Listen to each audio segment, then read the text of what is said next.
All right, it's episode 10 of the Women's Cricket Podcast. Neha and I once again are very excited to talk about all things WPL. It is, of course, it is that time of the year where we talk about WPL and not just that, all things women's cricket. Neha, what's up? How's you been? Lot of things happening in the world of women's cricket. So excited to talk about that and much more.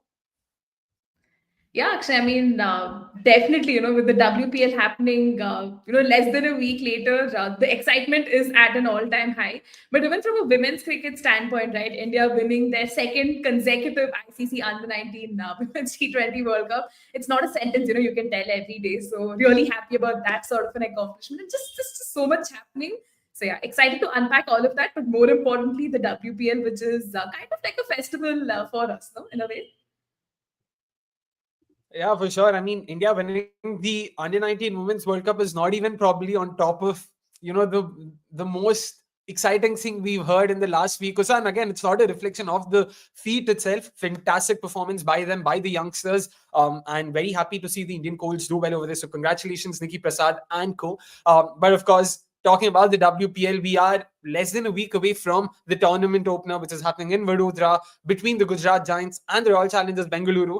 And we're slowly warming up for it, right? With the kind of updates we've seen in the last week or so. Last episode, in fact, in between the last episode, we got to know that Alyssa Healy will be skipping the upcoming edition of the WPL.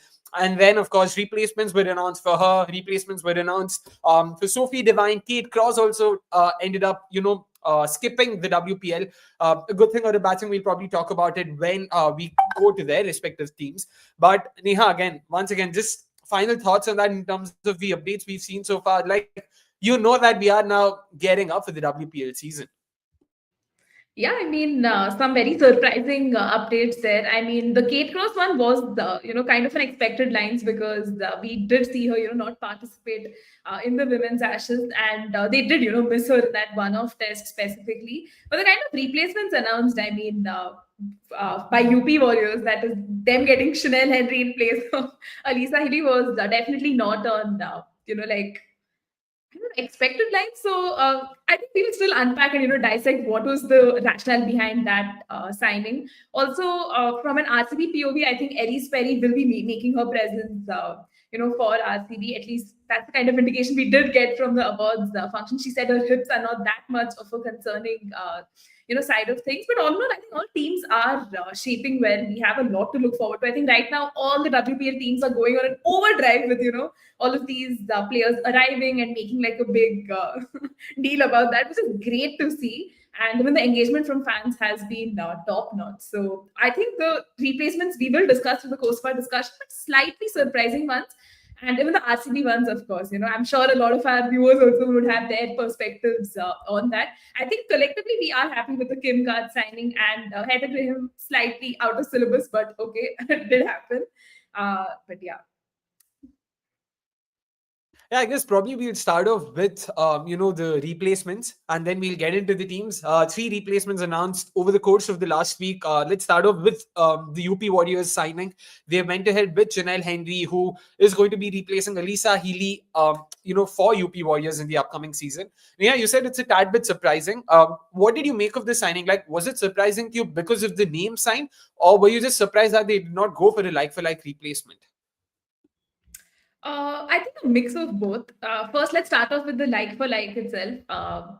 Just referencing our last discussion, we were hoping, someone like, say, the likes of Lizelle or someone could be signed, gives you that sort of a dynamism right at the top of the order. Would have been a fair shout, but you look at their pace bowling reserves, doesn't give you that much of confidence, So it kind of made sense that they wanted probably a pace bowling all-rounder or a pace bowler specialist, specialist pace bowler itself. But Chanel Henry signing as well, it was a little surprising because, she did perform well for West Indies in that third ODI, in the second T20 as well, with the bat, did a little bit with the ball as well.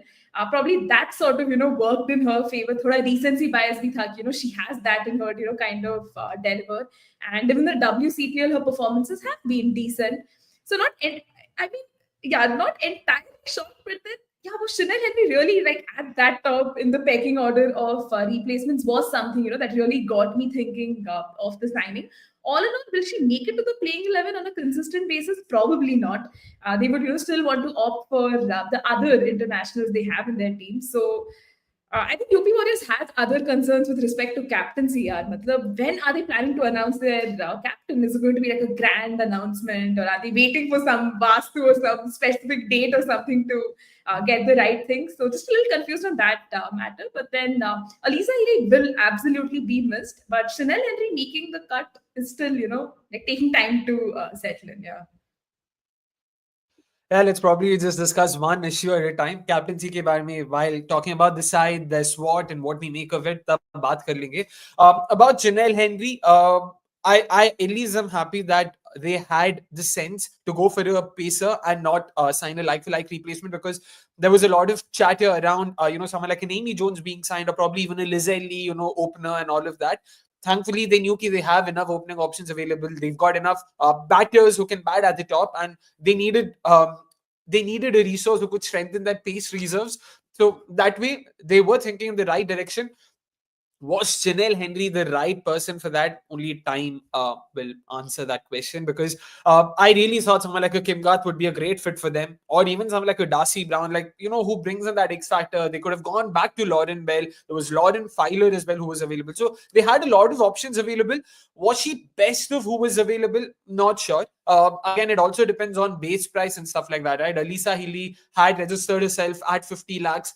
तो उस base price पे जिन लोगों ने भी register किया था, सिर्फ उन्हीं को साइन किया जा सकता है. So we need to understand that someone like a Lauren Bell had registered herself probably at a bit lower, which means they won't be, at a bit higher, so they won't be eligible. So stuff like that also goes into strategizing and deciding ki kisko lena, because Chanel Henry had listed herself at 20 lakhs. She was going to be available.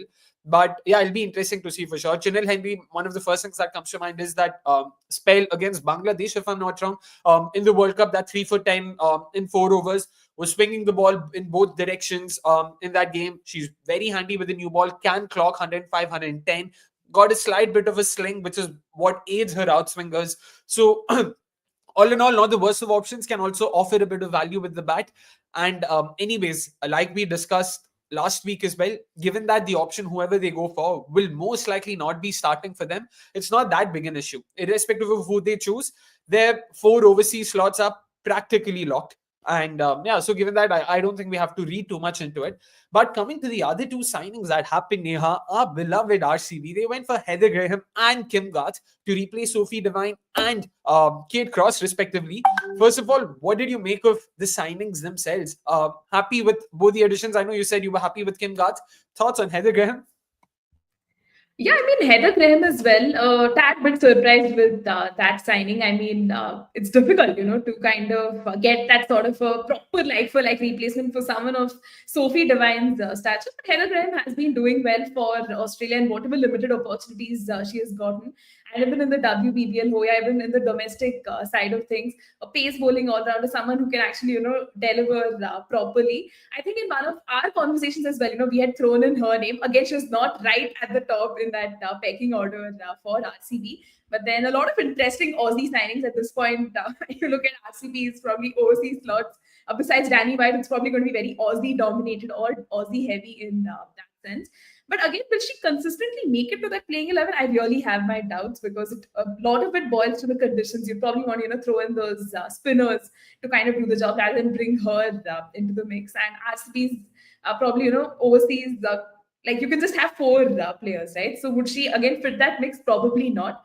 But Kim Garth, again, a great signing, because she's someone really need to kind of increase the capacity of your pace bowling. I think we were thinking if RCB didn't sign a proper pacer, then Jyoshita would definitely make the cut in the playing 11. But now that there is Kim Garth, it gives us a good option to have someone to complement Renuka from the other end, and an overseas pacer like Kim Garth, who's been doing well. In the women's Ashes, we got to see glimpses of that, and in whatever little we have seen, of her playing in India as well. Although Gujarat did probably use her in the best of the best ways, but yeah, I think one man's trash is another man's treasure. So in this case, RCB will definitely be really happy with this sort of a signing. Again, not calling her trash, but then you get the point. So yeah, a little surprised with the Heather Graham signing, but Kim Garth was definitely a very good one. Yeah. Yeah, I never thought we'd be quoting Murli Karthik on the TWCP, but on the TWCP, no, on TWCP. But sure, there's always a first time.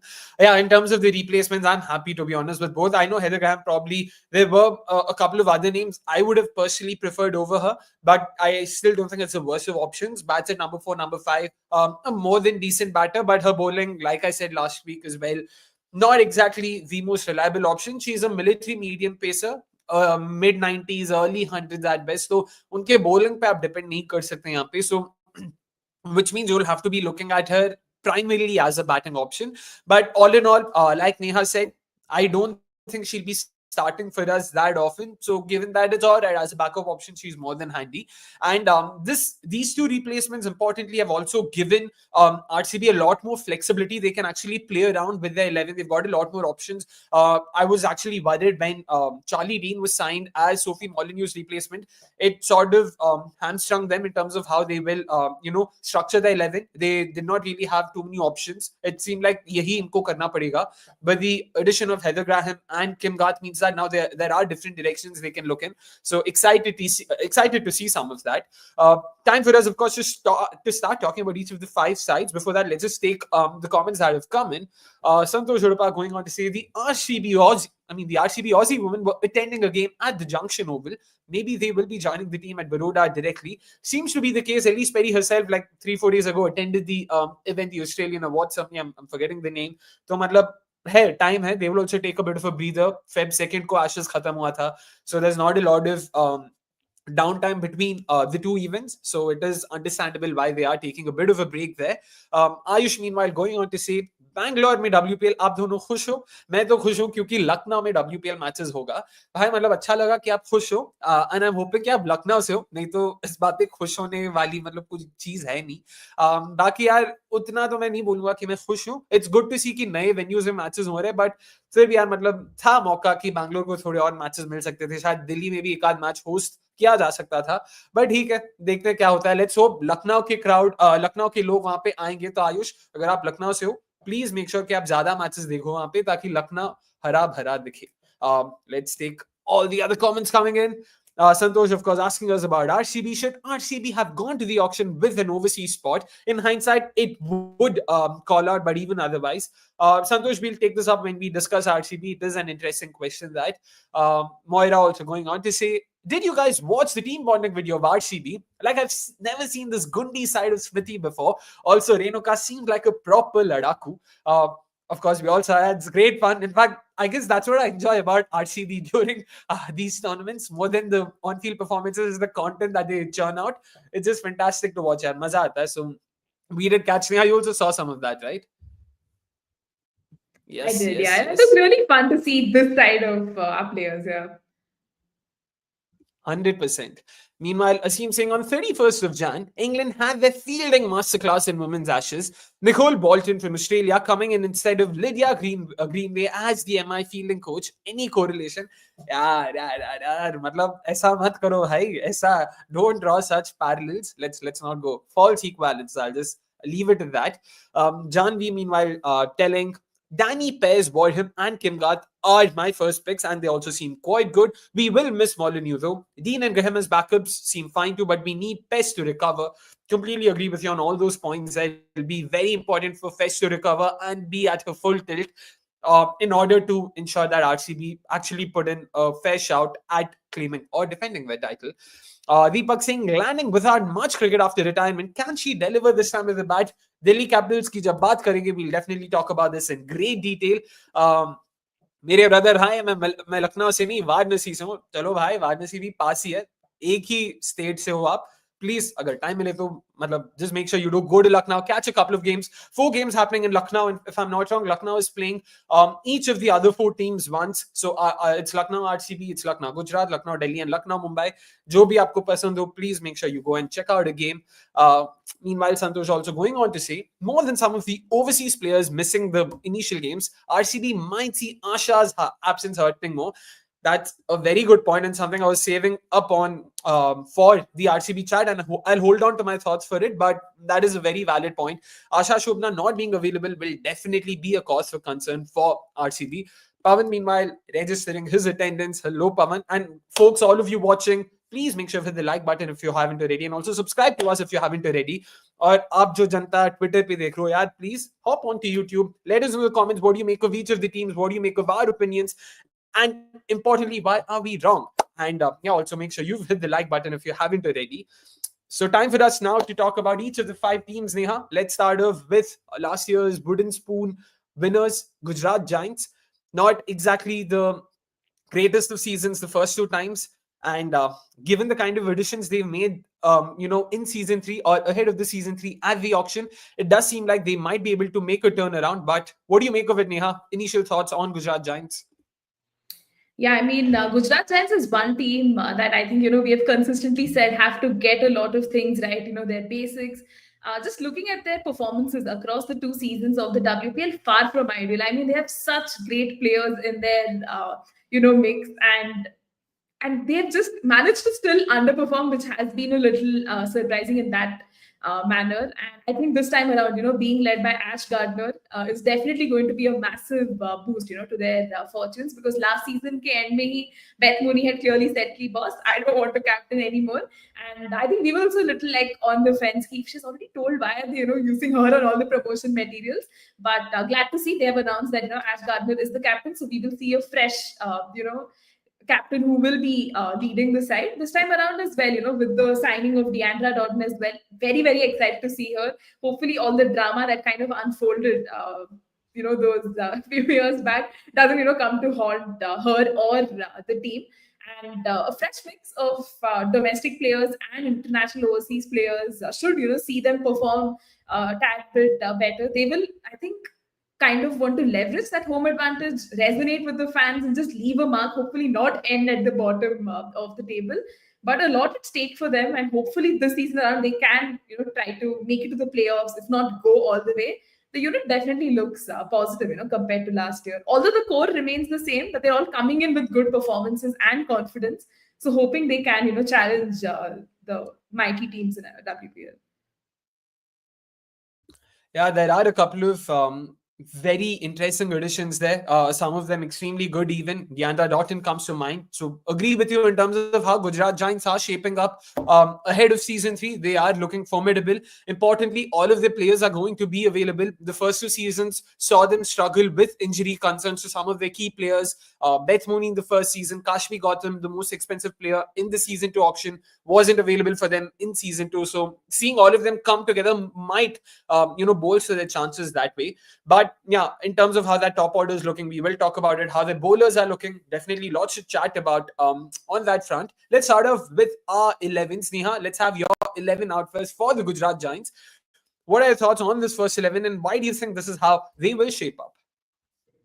Yeah, actually, I mean, when I was thinking of the playing 11 for Gujarat Giants, this was, kind of combination that came up in mind. So with Beth Mooney and Deandra Dotton, kind of opening the proceedings, I think it really sets the tone, for them to establish a base for the rest of the batters to take on. There was a part of me that did think, should I get Harleen to open? But then I think I'd just still reserve her at number 3, because I'd want that sort of an explosive start. And I think Gujarat has historically not had that sort of great starts. Probably this time around with a change in guard, they could have that. So Harleen comes in at number 3 for me. There's Dylan Hemlata as well, who has been performing well in Gujarat Giants colours. So no brainer to, kind of have her there at number 4. And after that, though, I'd kept Ash Gardner, the captain, again. I'd kept Phoebe Litchfield as well there, because we've seen her, do well in Aussie colours in T20s there as well. And Kashmi Gautam again coming in there. I mean, a signing of 2 crores. This is the season for her to, kind of make a mark. Has really done well for Chandigarh in domestics as well. So this can be, a great occasion for her to make a mark. So this kind of gives me a solid batting lineup. And obviously Simran Sheikh, round things off there in the batting department. Has done well for Mumbai. Was the kind of finisher that I think even Michael Klinger was kind of alluding to after the purchase, that we wanted to beef up our batting. So she definitely made it into playing 11. And Ash Gardner as captain there again adds a lot of solidity to the batting order. So Ash Gardner definitely had to make it there. And the 3 names that are usual suspects were there last season as well. This time around, Tanuja Kanwar performed exceedingly well last season, so had to make her presence here. Priya Mishra as well. I think much evolved bowler, coming in with that India experience as well, who is going to be a part of this playing 11. And rounding it off with Shabnam Shakil. We did see her in the victorious under-19 campaign, was a part of the 2023 World Cup as well. And great signs, yeah. Matlab, an exceptional pacer. I know their pace bowling stocks look a little like very bleak at the moment, but then at least this is how my playing 11 kind of shapes up now. And yeah, that's how I kind of formulated it. I mean, that's the way you've gone about it in terms of 11. Even I've got a few questions for you there, Neha. We'll talk about it, but probably I'll show my first 11 for Gujarat Giants. Yeah, there we go. I do think Harleen Deol will be opening for them. She did open for them last season. We saw Harleen and Veda Krishnamurthy opening for them in the first couple of games. I mean, not together. Of course, Beth Mooney was partnered by them, and eventually Veda was let go of, and Harleen Deol remains. So I'm guessing Harleen will start for them over there. Hemlata at number 3, I don't see that changing. Ashley Gardner at number 4, she's done well for Sydney Sixers at number 3, number 4. Even for Australia, she's at times batted over there. So a very solid option to have. And importantly, it ensures that Deandra Doughton and Phoebe Litchfield, both of them can bat at number 5 and number 6, where they have thrived in all fairness. Deandra Doughton at number 5, we saw what she did for the Renegades. We saw what she's done for the TKR at the WCPL for West Indies. And same with Phoebe Litchfield. Her numbers are outstanding at number 6 for Australia. An average of 45, a strike rate of 160 speaks volumes about the kind of talent we're talking about. Last season, they really tinkered around a lot with her opening position. With her batting position because of, lack of options and injury concerns. And that also played a role in her not performing to the best of her abilities. So I'm expecting that to change should she get 9 games or rather 8 games, at number 6. Number 7, Simran Sheikh. And number 9, Kashvi Gautam. Sorry, number 7, Simran Sheikh. Number 8, Kashvi Gautam. 2 all-rounders, 2 domestic pace bowling all-rounders. We don't see a lot of them. And Gujarat Giants have somehow managed to conjure 2 of them in the 11.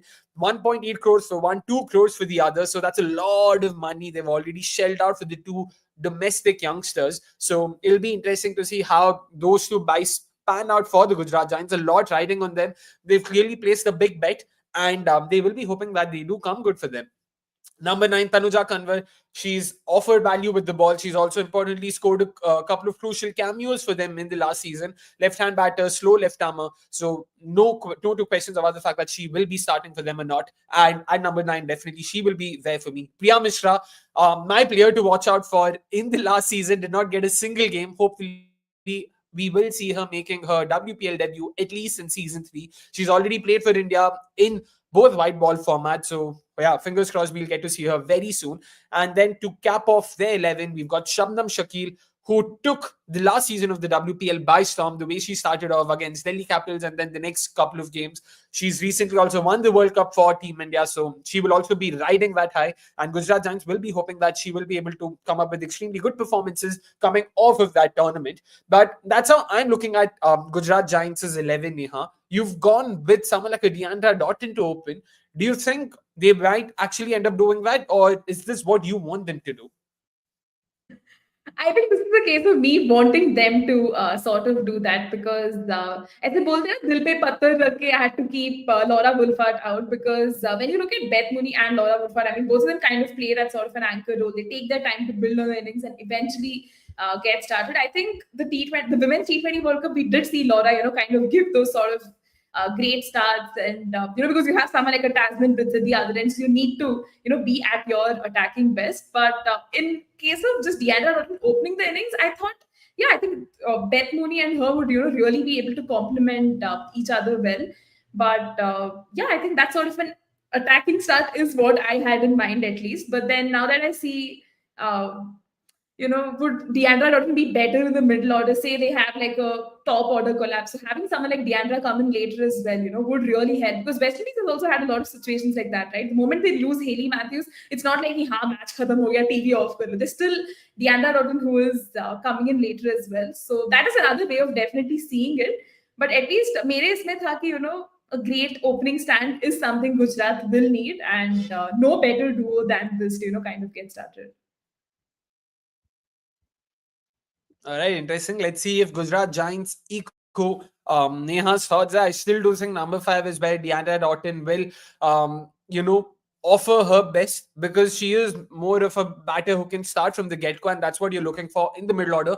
Power play में वैसे भी field restrictions होते हैं, so someone like a Harleen Deol will also be effective enough over there. But you never know. Michael Klinger might have different thoughts come the WPL.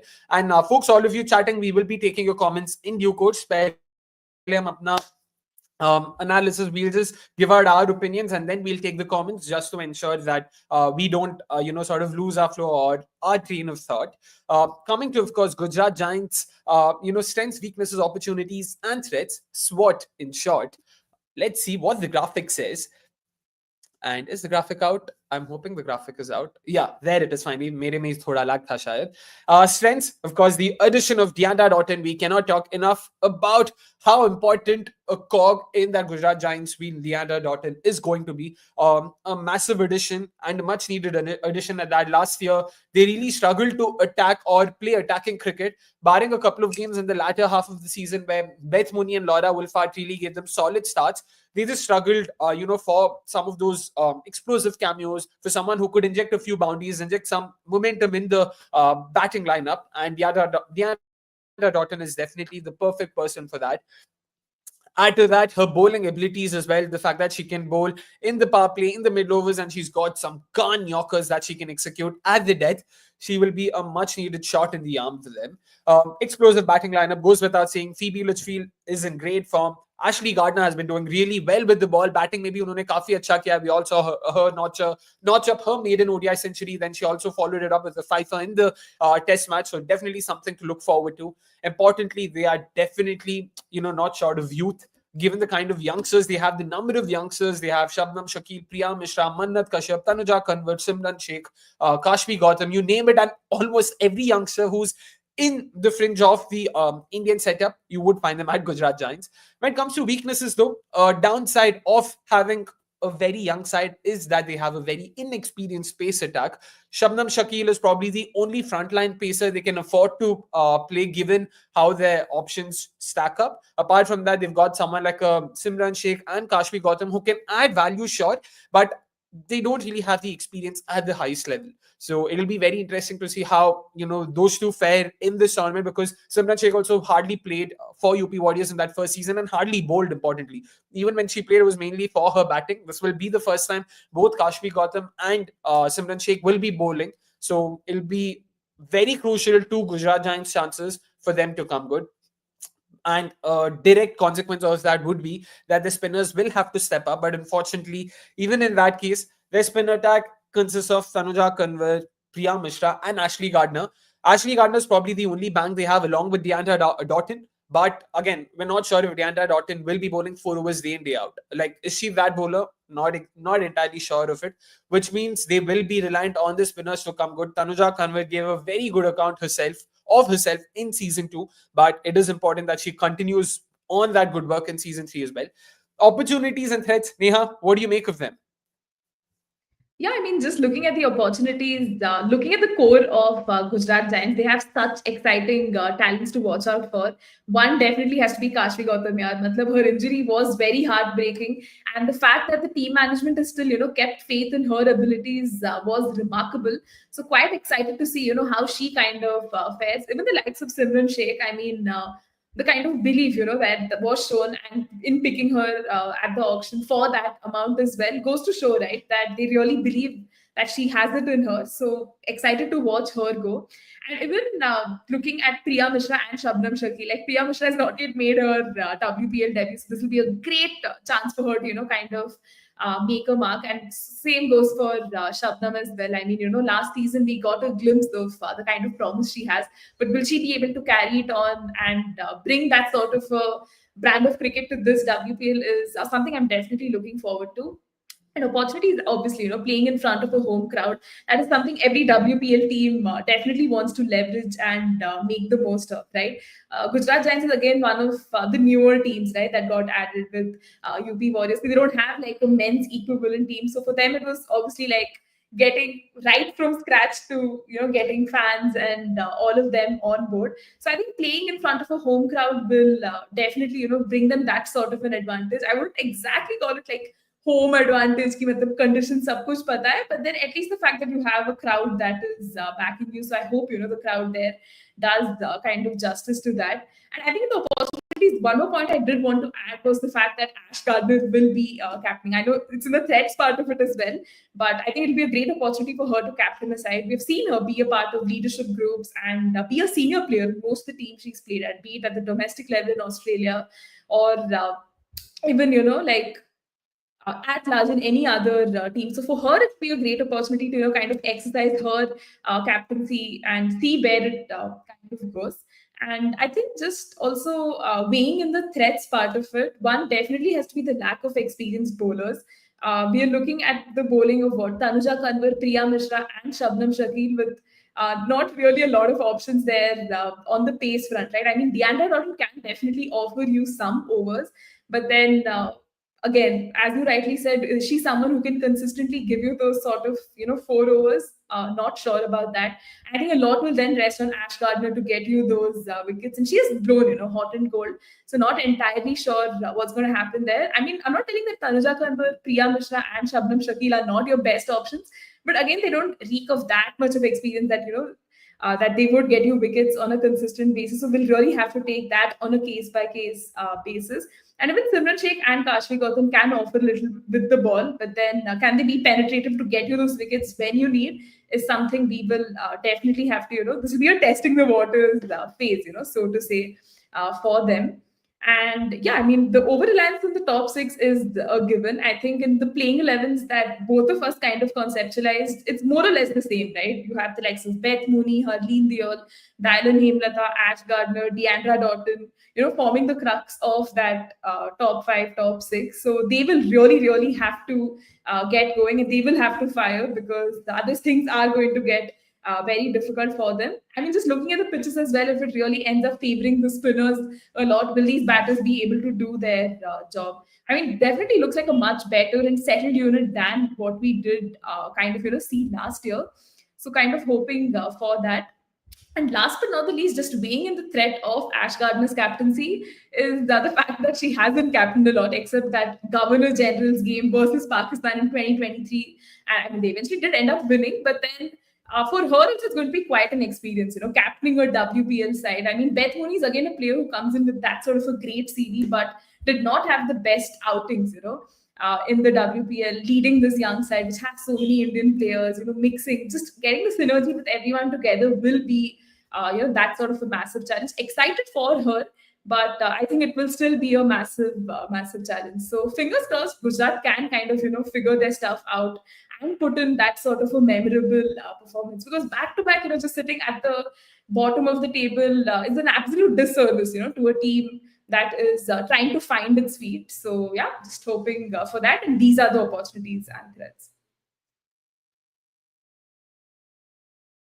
Yeah, I mean, with Ash Gardner's captaincy, I mean, just to add one thing to that, I feel we've now all but established that beauty lies in the eyes of the beholder. And I always come from the pessimistic side of things, and Neha comes from the optimistic side of things, which is why I almost vetoed to add Ashley Gardner's captaincy as a threat and not necessarily an opportunity. Just like Neha mentioned, it's the lack of experience that concerns me. Haven't really seen her captain, so I don't know what to expect. It is an unknown commodity, and if she hasn't had an opportunity to captain anywhere, there must be a reason to that. It could have been just the fact, there were more established names always available in the team, which led to her not really ever being made captain.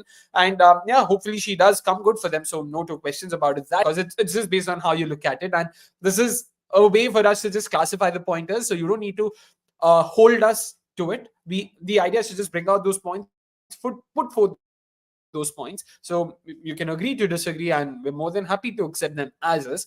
Let's just take the comments before we move on to the next side. No overseas fast bowler in Gujarat Giants, and of course they will have to rely on an Indian fast bowler, and they've got too many spin options. I'm guessing that was just a statement. I was hoping there was a question at the end of it, but that is a fair point, Deepak. Last time also they did go ahead with someone like a Lawrence Sheetal, who unfortunately wasn't available for them, and then they signed the experienced Leah Tahuhu, who wasn't as effective as they would have wanted her to be, which led to to her being let go of ahead of this season's auction. But this time around, they've gone ahead with Deandra Doughton, a very interesting shout nonetheless. So they think if her bowling would be effective enough. Asim, meanwhile, saying usually the head coach gets sacked when the team continues to lose. With Gujarat Giants, however, Klinger was retained, but the assistant coaches, Mithali and Oshin, were removed instead. Marsh and Tambe hired. Thoughts? Asim, CDC Badiyar, Michael Klinger was signed after last season's auction. He wasn't even a part of last season's setup when the auction happened, which meant he was coaching a side that wasn't built by him. And that is a very crucial aspect in this tournament, in both IPL and the WPL. So this is only the first time where he's had the control over deciding what their squad is going to look like. So I think it's only fair that Michael Klinger has gotten another opportunity. Mithali and Nushan, on the other hand, both were part of the setup in the first 2 seasons. So they had 2 shots at it and unfortunately weren't successful enough for the Gujarat Giants. So I don't think it's as blasphemous as you think it is. So it's all right. And Asim, meanwhile, also goes on to ask, is Simran Sheikh a definite starter in the 11 just because of her auction price? And in what position in the batting order will she play? Neha, thoughts on this? Simran Sheikh is definitely a starter in that playing 11. As I mentioned previously to, Michael Klinger spoke very highly about her when the auctions were happening, that, they wanted that sort of a firepower in the batting. And Simran Sheikh, kind of answers that question for them. To answer the second part of the question is what position in the batting order? Probably like 6 or 7. Can't imagine her come in earlier than that because it really disrupts the rest of the batting order, and not sure, if she'll be able to add value there. I hope she's not underutilized because 6 and 7 is again, a situation that happens once you lose a lot of wickets and everything. But I don't think she'd be a starter just because of her auction price. They definitely see some value in her. That's why she has been added, and primarily will be given that role of a finisher. So either 6 or 7 is what I'm thinking. Yeah. Agree with Neha for most parts there. I think both are the reason, but it's more of the former that she is a talent they were looking out for, and that auction price also definitely plays a role. Once you've spend that much money on a player, you almost force your hand into having to play her. But I don't think that's the only reason. They clearly wanted her, which is why they were more than happy to spend that much money there. Pavan saying hello. Tanbir also saying hello. Thank you so much, guys. And yeah, we do live in India. Thank you so much for confirming that, Tanbir. Abhi filhal to main India mein nahi hu. Happy to flex that, of course. But Tanbir, for what it's worth, I really hope UP Warriors sign Marufa Akhtar. Yeah, matlab bahut maza aata. And I think she would have been a much better fit for UP Warriors ahead of Chanel Hendy. But yeah, let's hope that we do get to see her soon enough. Meanwhile, going on to some of the other questions. Nirlipta Malik, I hope I've gotten the pronunciation right there. Do you think Simran Sheikh will be able to give a good performance because she did not give a good performance in the first season of the WPL? Gujarat has shown hope in her this year. We did answer that, Nirlipta. You can just check it out, what we had to say. It'll be interesting to see. We also agree with you on that she wasn't the greatest of performers for UP Warriors, but it's been 2 years since then, so we will have to wait and hold on to our thoughts on her. क्योंकि senior women's T20 trophy में उन्होंने काफी अच्छा किया था, but हम ज्यादा देख नहीं पाए. The super over comes to mind that happened in the senior women's ODI trophy where she won the game for Mumbai. So that was also very good to see. And then Asim Hans going on to say, will Gardner getting the captaincy of Mooney while Mooney continues to be a part of the 11 cause an issue in the team? Knowing Mooney and knowing how that Australian team functions, yeah, Neha ne already apne body language say, she's conveyed the answer. So chill yaar, utna tension mat lo. You both select Litchfield in the 11 and no takers for Wolford. Wolford could open with Mooney and everyone slips just one spot down in the order. We'd love to bring in Wolford. Yeah. We would love to, but छोड़ोगे किसको? You cannot let go of Phoebe Litchfield. You cannot let go of Deandra Doughton. You cannot let go of Beth Mooney. You cannot let go of Ash Gardner. So who are you dropping, Asim? It's mainly that. It's just that the other four picked themselves ahead of Laura. And it's a tad bit unfortunate. In fact, I even thought Laura could be a potential captaincy candidate for them. But given how their squad looks like, it would have been very hard for her to cement her position in the 11. So it's understandable there. Konza curse lag gaya. Hi, RCB ko. Asha's also out now. Yeah, need to expect it hard, to be honest, because she hadn't been fit for a while. Just happy that RCB had the foresight and they went for someone like a Prema Rawat, another gun leg spinner who can handle herself with the bat. So yeah, fingers crossed she will also do well for them. She's already joined the RCB camp. So yeah, excited to see a lot more of her. While saying, do you think Gujarat Giants missed the trick by not selecting an experienced pacer during the auction? Aren't they short on that front? Lauren Bell went and sold, for example. We spoke about this, Asim. So fair point. We do agree with you there. But again, same question to you. If they go, even if they went for a gun pacer, let's say they went for a gun pacer ahead of Daniel Gibson, how would you feature them or how would you slot them in the 11? The problem was that they did not have an option or a slot vacant in the 11. Their best shot was or shout was probably holding on to Catherine Price. She didn't do too badly with the ball last season, and they could have, fielded her in place of one of the domestic players. But the fact that they've dropped her or let go of her and brought in someone like a Simran Sheikh means that they are looking to bolster their batting, something Michael Klinger has also been vocal about. So they have been, placing all their eggs in that batting basket. So fingers crossed they can come good on that front. What's up with your internet, Akshay? Asks Amit. I'm extremely sorry, guys. Apologies for that. My producer Neha herself has, brought that up. I wish I could better the internet. I'm not at my home, so इसीलिए मतलब there's only so much I can do. Hopefully, it'll get better over the course of the preview. But I'm hoping that you all can hear me clearly. Audio matter karta as long as you guys can hear me and my thoughts. That's all that matters. So apologies for that, Amit. And fingers crossed, next episode, Neha and I will be in the familiar confines of our studio. So it'll be great fun to talk about it then together. But वहाँ पे तब बात कर लेंगे. Why Shriyanka Patil isn't practicing with the team? Is she still injured? Yeah, we will talk about it when RCBs comes up. It'll be interesting to see कि क्या लगता है. Shriyanka Patil herself is unfit, तो फिर क्या ही होगा RCB side का. Time now for us to talk about UP Warriorz and how they are shaping up ahead of season 3. Neha, let's straight up go to your first 11 there for the UP Warriorz. This is how you've stacked up their 11, and you think Deepti Sharma will be their captain. Why? Yeah, actually, I mean, UP Boys was again, another fun team where, I had to conceptualize the playing 11. I know a lot of people will give me the stick for not taking Grace Harris, but I had my reasons there. So my playing 11 primarily looks like this. I have Chamari Atupattu opening with Vrinda Dinesh this season. Let's give her the long rope. Let's just see how she kind of fares. And Vrinda Dinesh too, last season we did see injury cut off a great chunk of that season. She didn't have the best of the outings as well. But this time around, hopefully she can dominate coming off of a great senior women's, one-day trophy and challenger trophy as well. So excited to see how she kind of fares. Kiran Navgiri at number 3, again, no-brainer. I think in that quarterfinals of the senior women's one-day trophy again for Maharashtra versus Railways, scoring a 25 ball 64. I mean, it was just amazing to, kind of see her be at her attacking best. Reiterates why, she is such a potent option to have in your playing 11 as well. And T-Mac obviously has to make the cut. A gun all-rounder, someone you would kind of want in your playing 11, has been a part of Australia for such a long period of time and has performed really well. Captained them too, right, at the Women's Ashes. So, really happy to include her in this playing 11.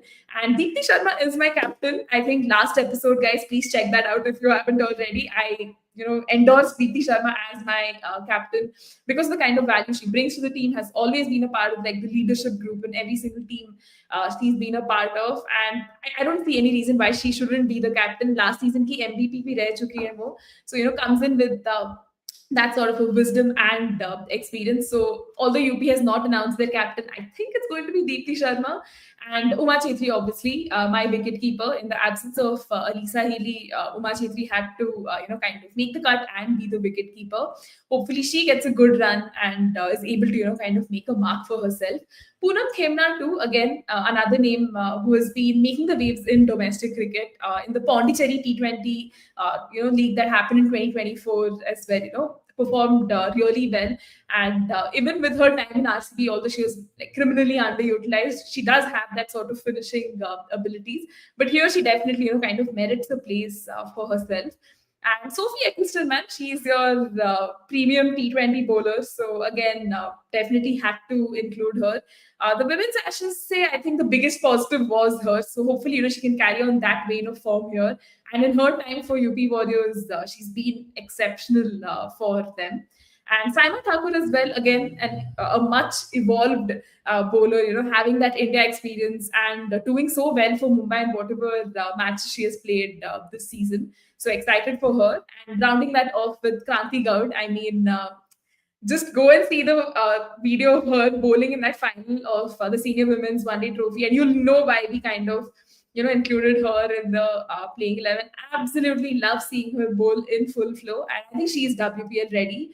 uh, and last but not the least is Alana King, who I thought was a great purchase, coming off of a great women's Ashes with 23 wickets.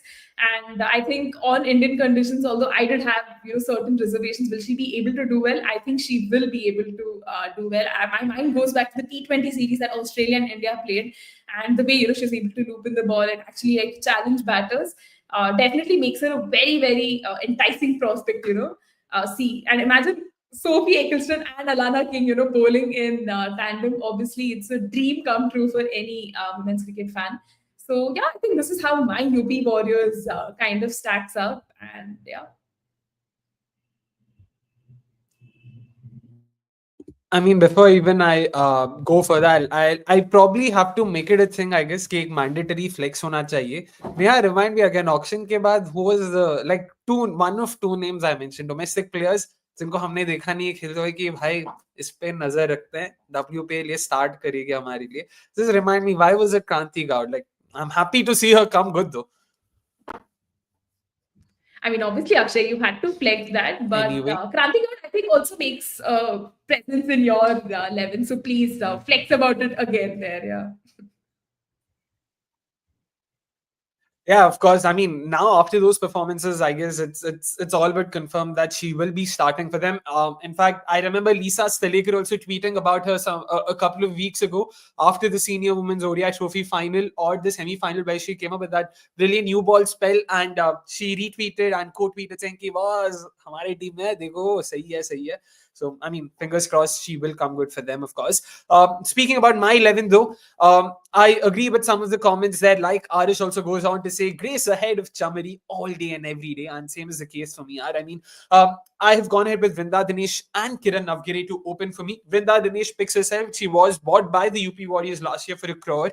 Unfortunately, got injured and wasn't available for them for the remainder of the season, and they promoted Kiran Navgiri at the top, who didn't do too badly. So I'm expecting these two to continue in Elisa Healy's absence, but her absence then ensures Uma Chetri's place in the 11 because she is the only she's one of only two domestic keepers they have available in their setup. So Uma Chetri, having already played for Team India, means that she will probably be ahead in that pecking order. So I've gone ahead with this as my top 3, and then I've gone for someone like a Deepti Sharma, who's of course, surprise, also my skipper for the UP Warriors. I've slotted her in at number 4. She didn't do too badly at all last year when she was in the top 4. Those 3 consecutive 50s come to mind. She was also the all-rounder of the season there, to be honest. Contributing with both the bat and the ball, and almost single-handedly pushed UP Warriors to the brink of a playoff spot.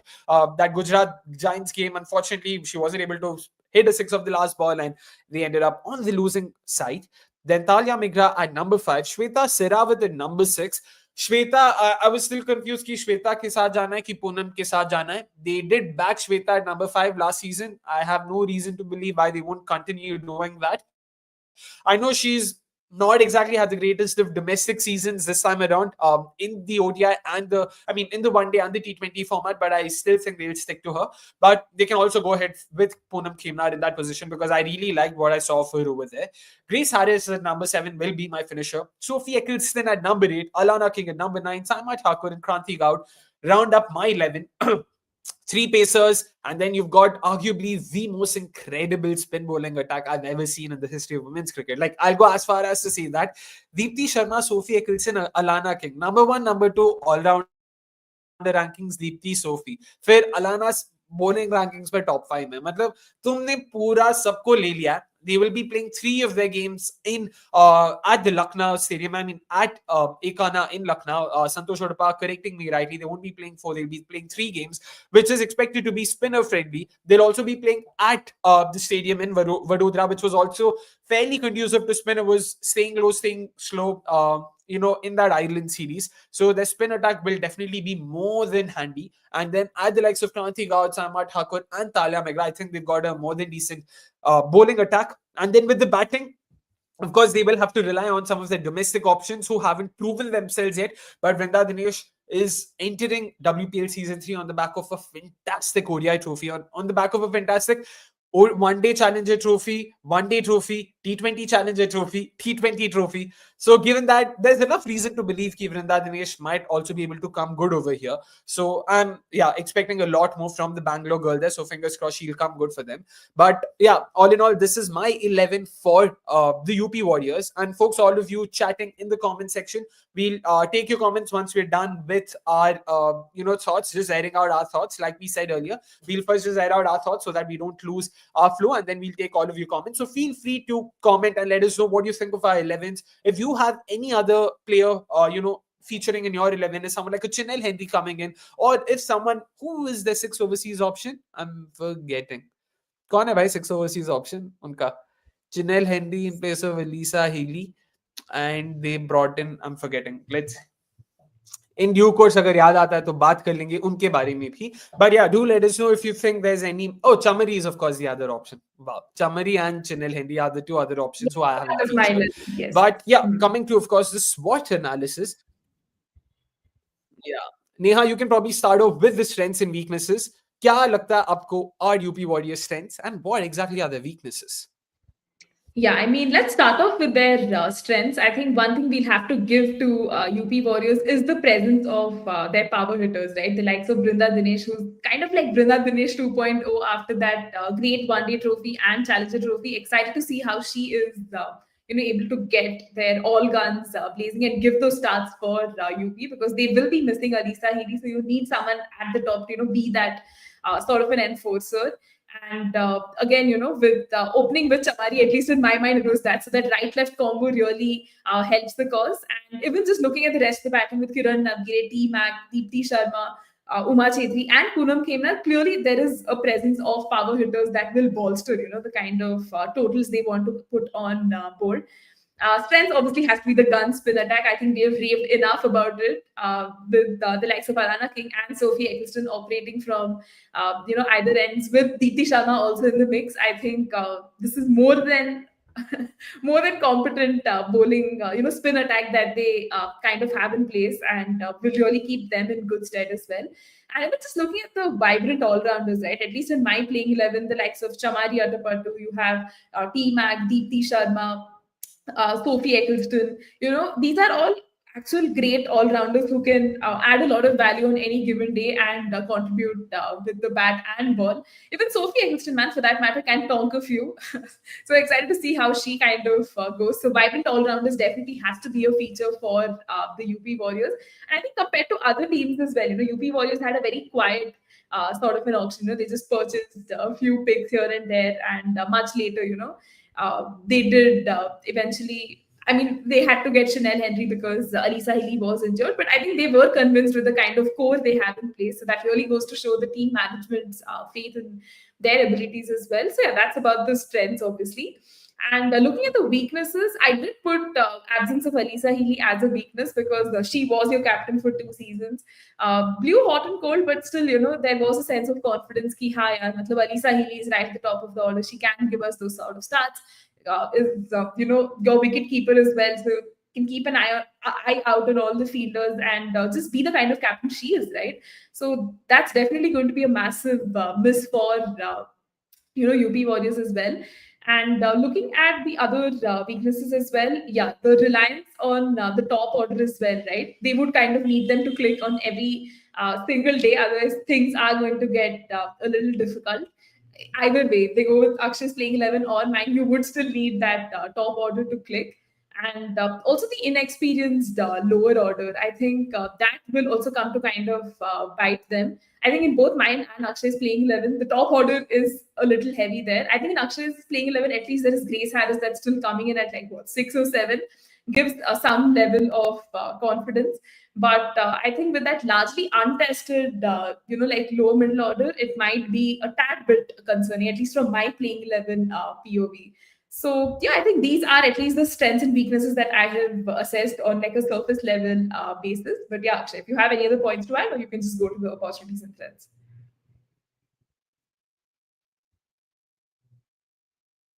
in terms of the strengths and weaknesses, of course, like we discussed off air as well, I agree with most points in terms of how the UP Warriors side is shaping up. It'll be interesting to see, if Alisa Healy's absence actually affects the side. Nikhil Bhai was also a part of last week's chat. We all were talking about how it might probably be a blessing in disguise for them, that she won't be available. So देखते हैं वहाँ पे क्या होता है. But coming back, of course, to their opportunities and threats, let's have the graphic out first. And threats, first, of course, with the opportunities, chances for some of those youngsters, yeah, like Kranti Gaud is definitely a name that comes to mind, and I'm hoping that she will be a name we will be listening or hearing a lot more of in the near future. Great action, great rhythm, great run.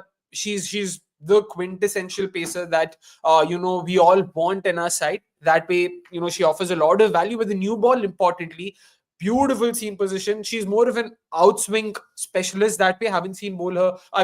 Haven't seen her bowl too many in swingers, but all in all, again, she's looking good, and I'm expecting her to play a lot more for the UP Warriors setup. Given that they've let go of someone like a Yashasri, Anjali Sarvani is arguably the only other option available for them when it comes to domestic pacers. And yeah, which probably means that Kranti Gaud will be featuring for them a lot at the Ekana in Lucknow. Ayush earlier alluded to the fact कि boss पहली बार लखनऊ में हो रहा है, so hopefully a lot more of these fans will watch their games, and will throng the stadium. So that home advantage hopefully will play a role for them. Home advantage not in terms of the surface per se, more from an audience perspective. We've always spoken about how, for RCB, that 12th man is the stadium or the audience and the vibe at the Chinnaswamy. Hopefully something like that can be recreated at the Ekana for the UP Warriors. Talking about the threads though, Deepti Sharma's captaincy, once again, coming from a glass half empty perspective, I know Neha would probably look at it as an opportunity. I've just listed it as a threat simply because Deepti Sharma does not really have a lineup as well when Harmanpreet wasn't available. But that lack of experience, I'm not sure how is it going to favor her.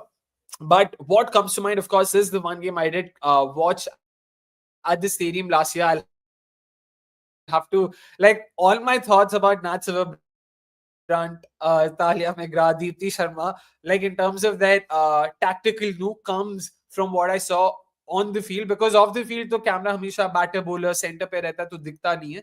She actually was a lot more active on the field than Alisa Healy, because even in the first couple of seasons, Alisa Healy was the keeper, and she also does not understand the local language, which meant that she had to depend on someone like Aditi Sharma. She was very much a part of the leadership group. I remember how she had a very solid say in her captaincy. I remember wicket also that was practically her choice. I mean, not her choice. It was her call. The way she had the fielder set up, and so it was good to see that. So I do think she might not be the worst of options out there, but it'll both be an opportunity cost fallacy for the UP Warriors, because Deepti Sharma being made captain means that someone like Talia Megra will be playing under her, and she herself is no bad a captain. She's captained the Aussie side recently at the World Cup in Alisa Healy's absence. She was also a winner of the WPL 2023-24 season for the Adelaide Strikers. So they do have another captaincy option or candidate available. But yeah, in all likelihood, Indian their skipper, because nahi to wahi same problem aa jayega. If Talia Megra is not in the greatest of form, they'll just be stuck with her because she's their captain. So understandable over there. Talking about more threats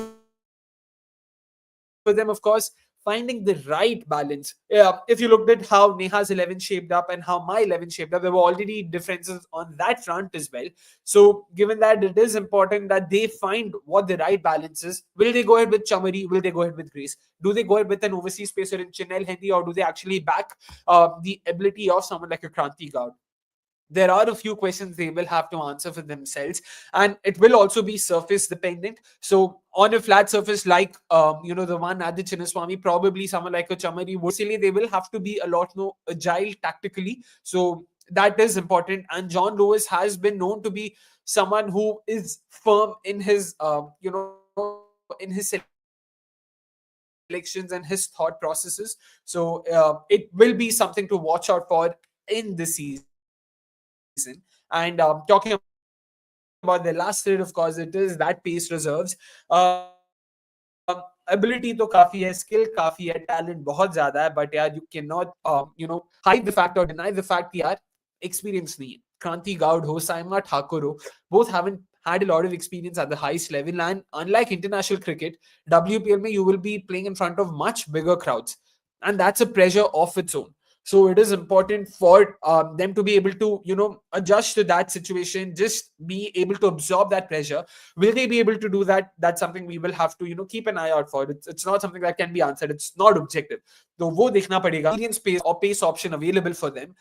Last year, she had a horror season. Chamari played for them mid-season just because of that. So if Talia is not able to, replicate her performances from that season one, then UP Warriors will definitely be, in for a world of trouble. So fingers crossed they will be able to do good on that front. But that's that in terms of UP Warriors analysis and how they will be, how they will be sort of looking at the season 3 of the WPL. Taking a few comments, of course, before we move ahead.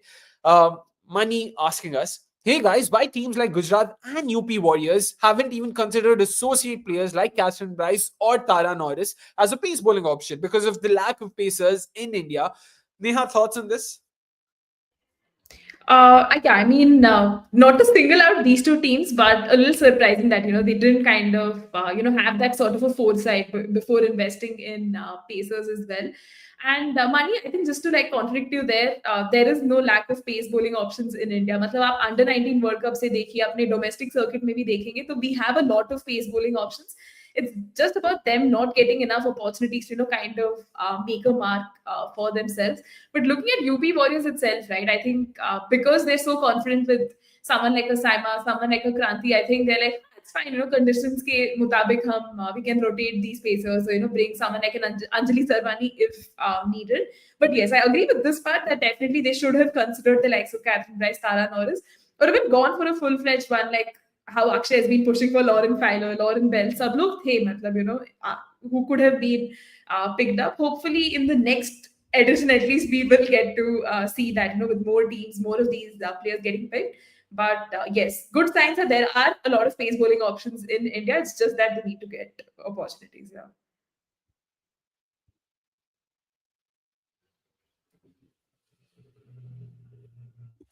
Yeah, agree with you there, Neha. Firstly, of course, fair point. That money, they could have considered some associate options. Tara Norris was the first bowler in the history of WPL to get a fifer. So, didn't do too badly there. Also offers a bit of value with the bad left arm pacer. I'm not sure why Delhi had to let go of her, but they might have had their reasons. And isn't much reason, but yeah, only they know, what they were going for. We unfortunately aren't privy to the conversations having over there. A lot of you asking about RCB, guys. We will be talking about it when RCB's turn comes. Don't worry, we're not ignoring your comments. बस अभी नहीं ले रहे क्योंकि UP warriors की बात चल रही है. Gaurav Tripathi, of course, our beloved colleague, going on to put out his 11, which is eerily similar to mine, barring just one change. He's gone ahead with Poonam Khemnar instead of Shweta Sirawat, and he's also gone ahead with Chinel Henry ahead of Alana King. But speaking about Poonam Khemnar, Neha, you also went ahead with Poonam Khemnar ahead of Shweta Sirawat. Any reason for that? I mean, when you look at Shweta Sehrawat primarily, right? She is not someone who plays that low in the order. Like you guys had her at what 5, 6, 7, and all that. She primarily, plays as an opener or somewhere in the middle order, right? For Delhi. So, matlab, I think it would be an absolute disservice to her, having her come in that low in the batting order. So at least that's why Poonam Khemna kind of made the cut for me because she continues to play that sort of a role for her domestic team as well. So Shweta Sehrawat, you can't expect her to come and be that sort of a finisher and just do her sort of thing, coming in that much later. That's why at least that was my rationale before, choosing that sort of a playing 11. And yeah, at least that's what I did think of. Yeah. Yeah, fair points. I completely agree with you there because Poonam Khemnar, I genuinely loved watching what I saw of her. That game against RCB comes to mind. I know they ended up on the losing side, but the sweep shots she deployed against the likes of Shriyanka Patil and Sophie Molyneux was great to watch.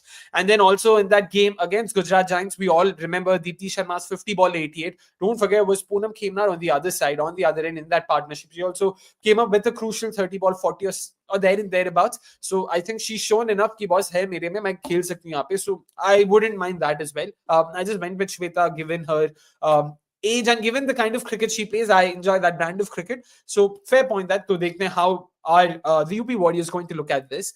Gaurav meanwhile also going on to add, Alana and Hindi can interchange based on the pitch. Fair enough. You also gone ahead with someone like a Rajeshwari in place of Kranti Gaut. Again, surface dependent, so understandable over there. Moira, meanwhile, saying it would be a miracle if we make it to the playoffs. Defending the title seems far-fetched, to be honest. Fair to assume that Moira is an RCB fan. Defending the title लिखा है तो ठीक है देखना है मतलब once again UP warriors पे RCB की टाइम आरसीबी की बारी आएगी हम लोग तब बात करेंगे. Asim meanwhile saying, is it a concern for UP Warriors that John Lewis is the head coach of a team, considering how England has lost recently, and more importantly, the excuses given by John? Neha, thoughts on this? I'm expecting some explosive comments from you, by the way. I mean, in all fairness, it's nice of Asim to ask us this question. John Lewis's, coaching philosophy has definitely come under the fire lately, right? I mean, losing 16-0 to Australia, abroad, that too in a women's Ashes series, definitely doesn't do a world of good for his confidence nor his players.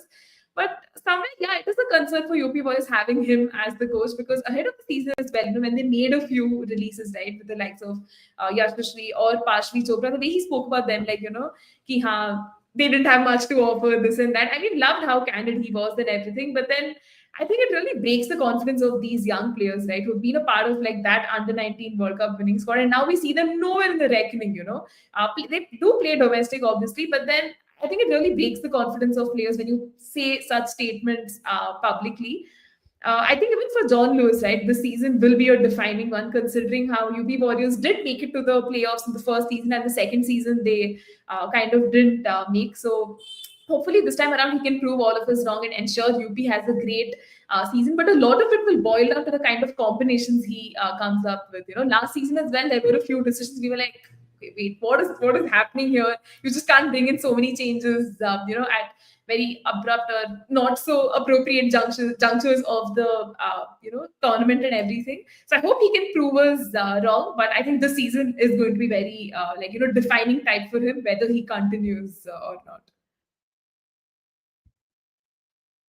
Yeah, I agree with you then. Yeah, it is going to be a make or break season for John Lewis. The comments definitely not helping him. And to be honest, it's not even the comments that he's made at the end of the Ashes, but some of the comments he's made about Team India time and time again. We've spoken about this in some of our earlier episodes. So it will be very important for the management that John Lewis does well. So there are enough options available, alternatives available when it comes to coaching. So they would be more than happy to explore a few of them. Last comment, of course, Samit Singh. Bhai Saab, will UP Warriors announce a captain on the 16th of Feb at the toss? Make no mistake, they are playing their first game against the home side Gujarat Giants in Vadodara.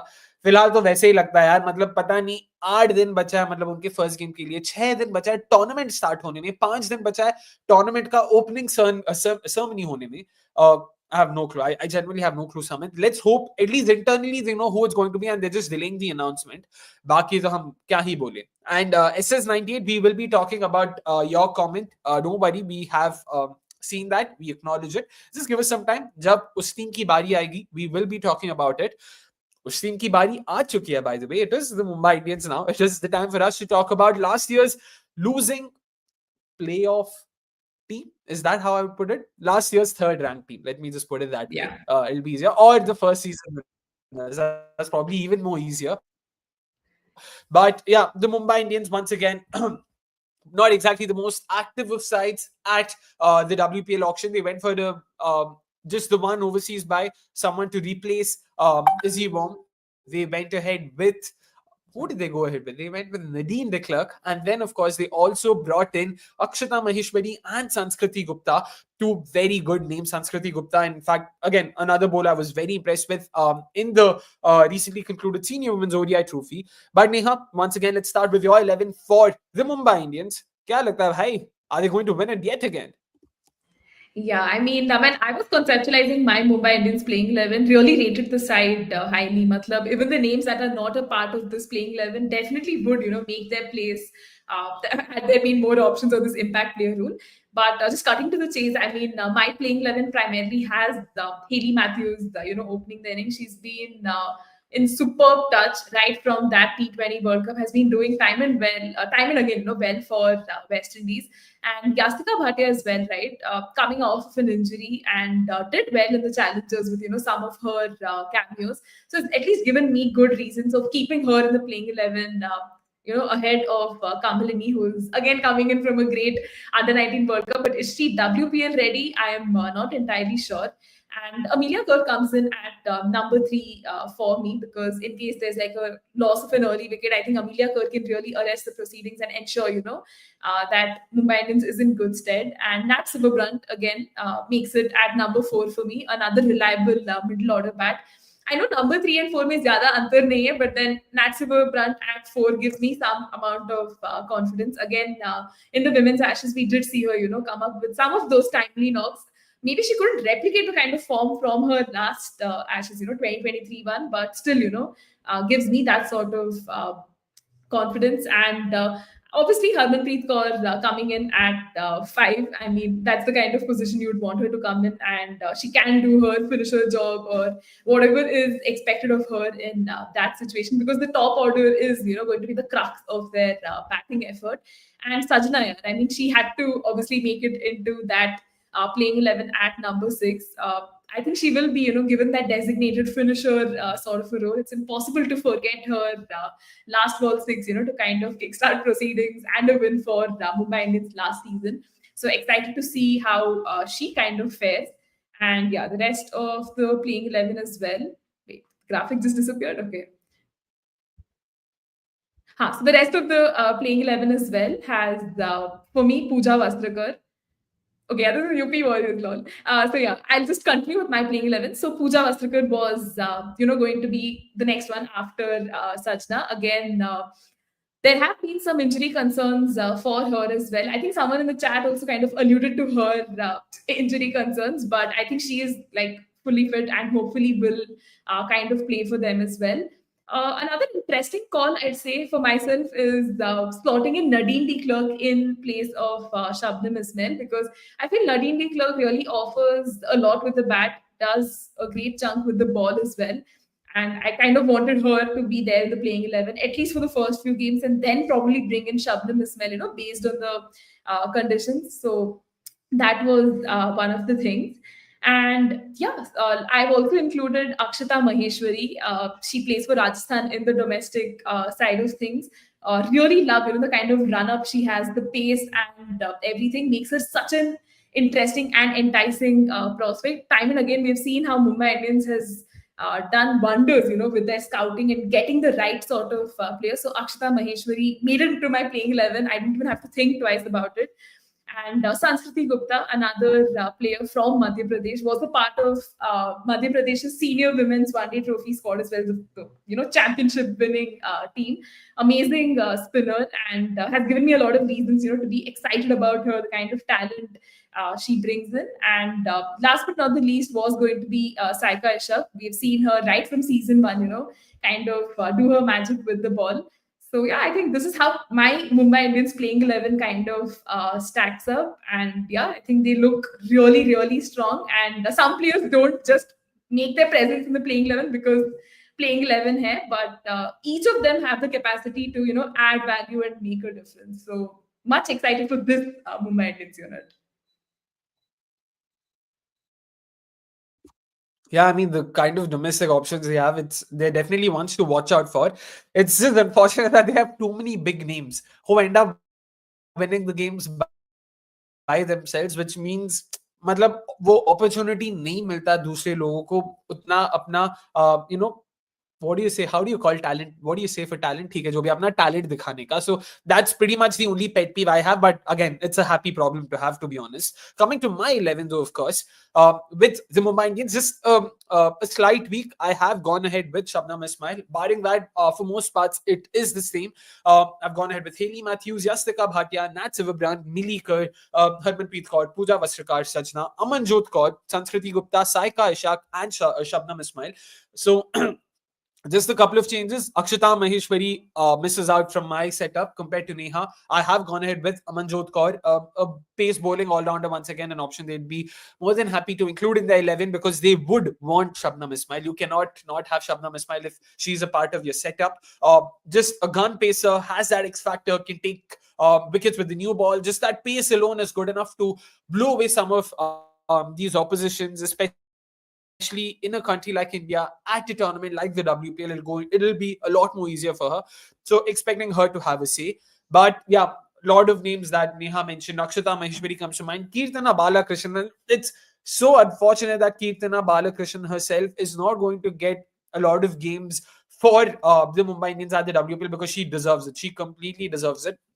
Loved watching her ply her trade for Mumbai Indians in the first initial couple of games. Even in the Senior Women's ODI Trophy, she's done very well for the Tamil Nadu setup. Though excited to see a lot more of a brilliant leg spinner, beautiful action. And don't forget, they've also got India's only left-arm wrist spinner in Amandeep Kaur. She's yet to play. We all remember how jubilated Julan Goswami was at the end of the 24 WPL auction when she thought she had nurtured another gem. Did not get a lot of game time last season, but considering Saika Ishaq and how she's fared last year, and also you might say to some extent at the domestic circuit, don't be surprised if Amandeep Kaur actually gets a few games ahead of her. But all in all, it is more or less the same. Nadine de Klerk and her all-round value is what Neha has gone for. Shabnam Ismail and her X factor is what I've gone for, and that pretty much is the difference. Coming to, of course, their SWOT analysis, let me kick it off with their strengths and weaknesses. Coming to their strengths, of course, goes without saying, a strong batting lineup. And yeah, like I said, it's probably an understatement. Hayley Matthews, Nat Silverbrand, Amelia Kerr, Harmanpreet Kaur, that's probably a dream batting lineup. And if that's not enough, you've got someone like Pooja Vasrakar. Sure, she is surrounded or struggling with a cloud of injury over her head, but I would still expect her to come good for them. And then add the likes of Yastika Bhatia, Amanjot Kaur. So there's enough batting value over there.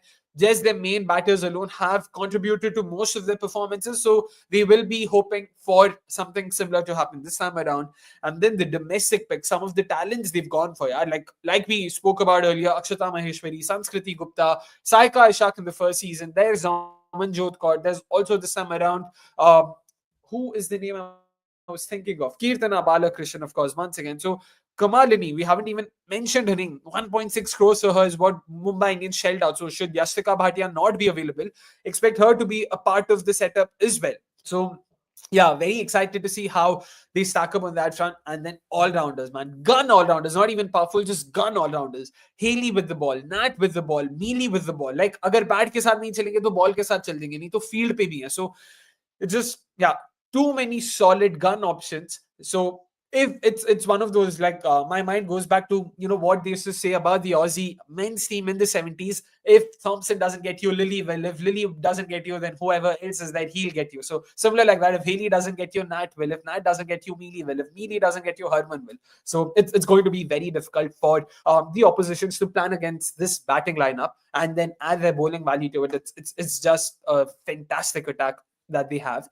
And talking about the weaknesses, though, the same issue is probably their weakness, over dependence on some of those big names. We've spoken about this last year as well in terms of how they haven't been able to equitably distribute, the run scoring ability or the wicket taking ability across their 11. They have depended on 3, 4, 5 players at best, and the other 6 have just been a part of the setup to make up the numbers. And that will be something they will be wary of, and that's what probably led to their downfall last season as well. We all remember how they lost the playoff from a losing position, 20 to win in the last 3 overs.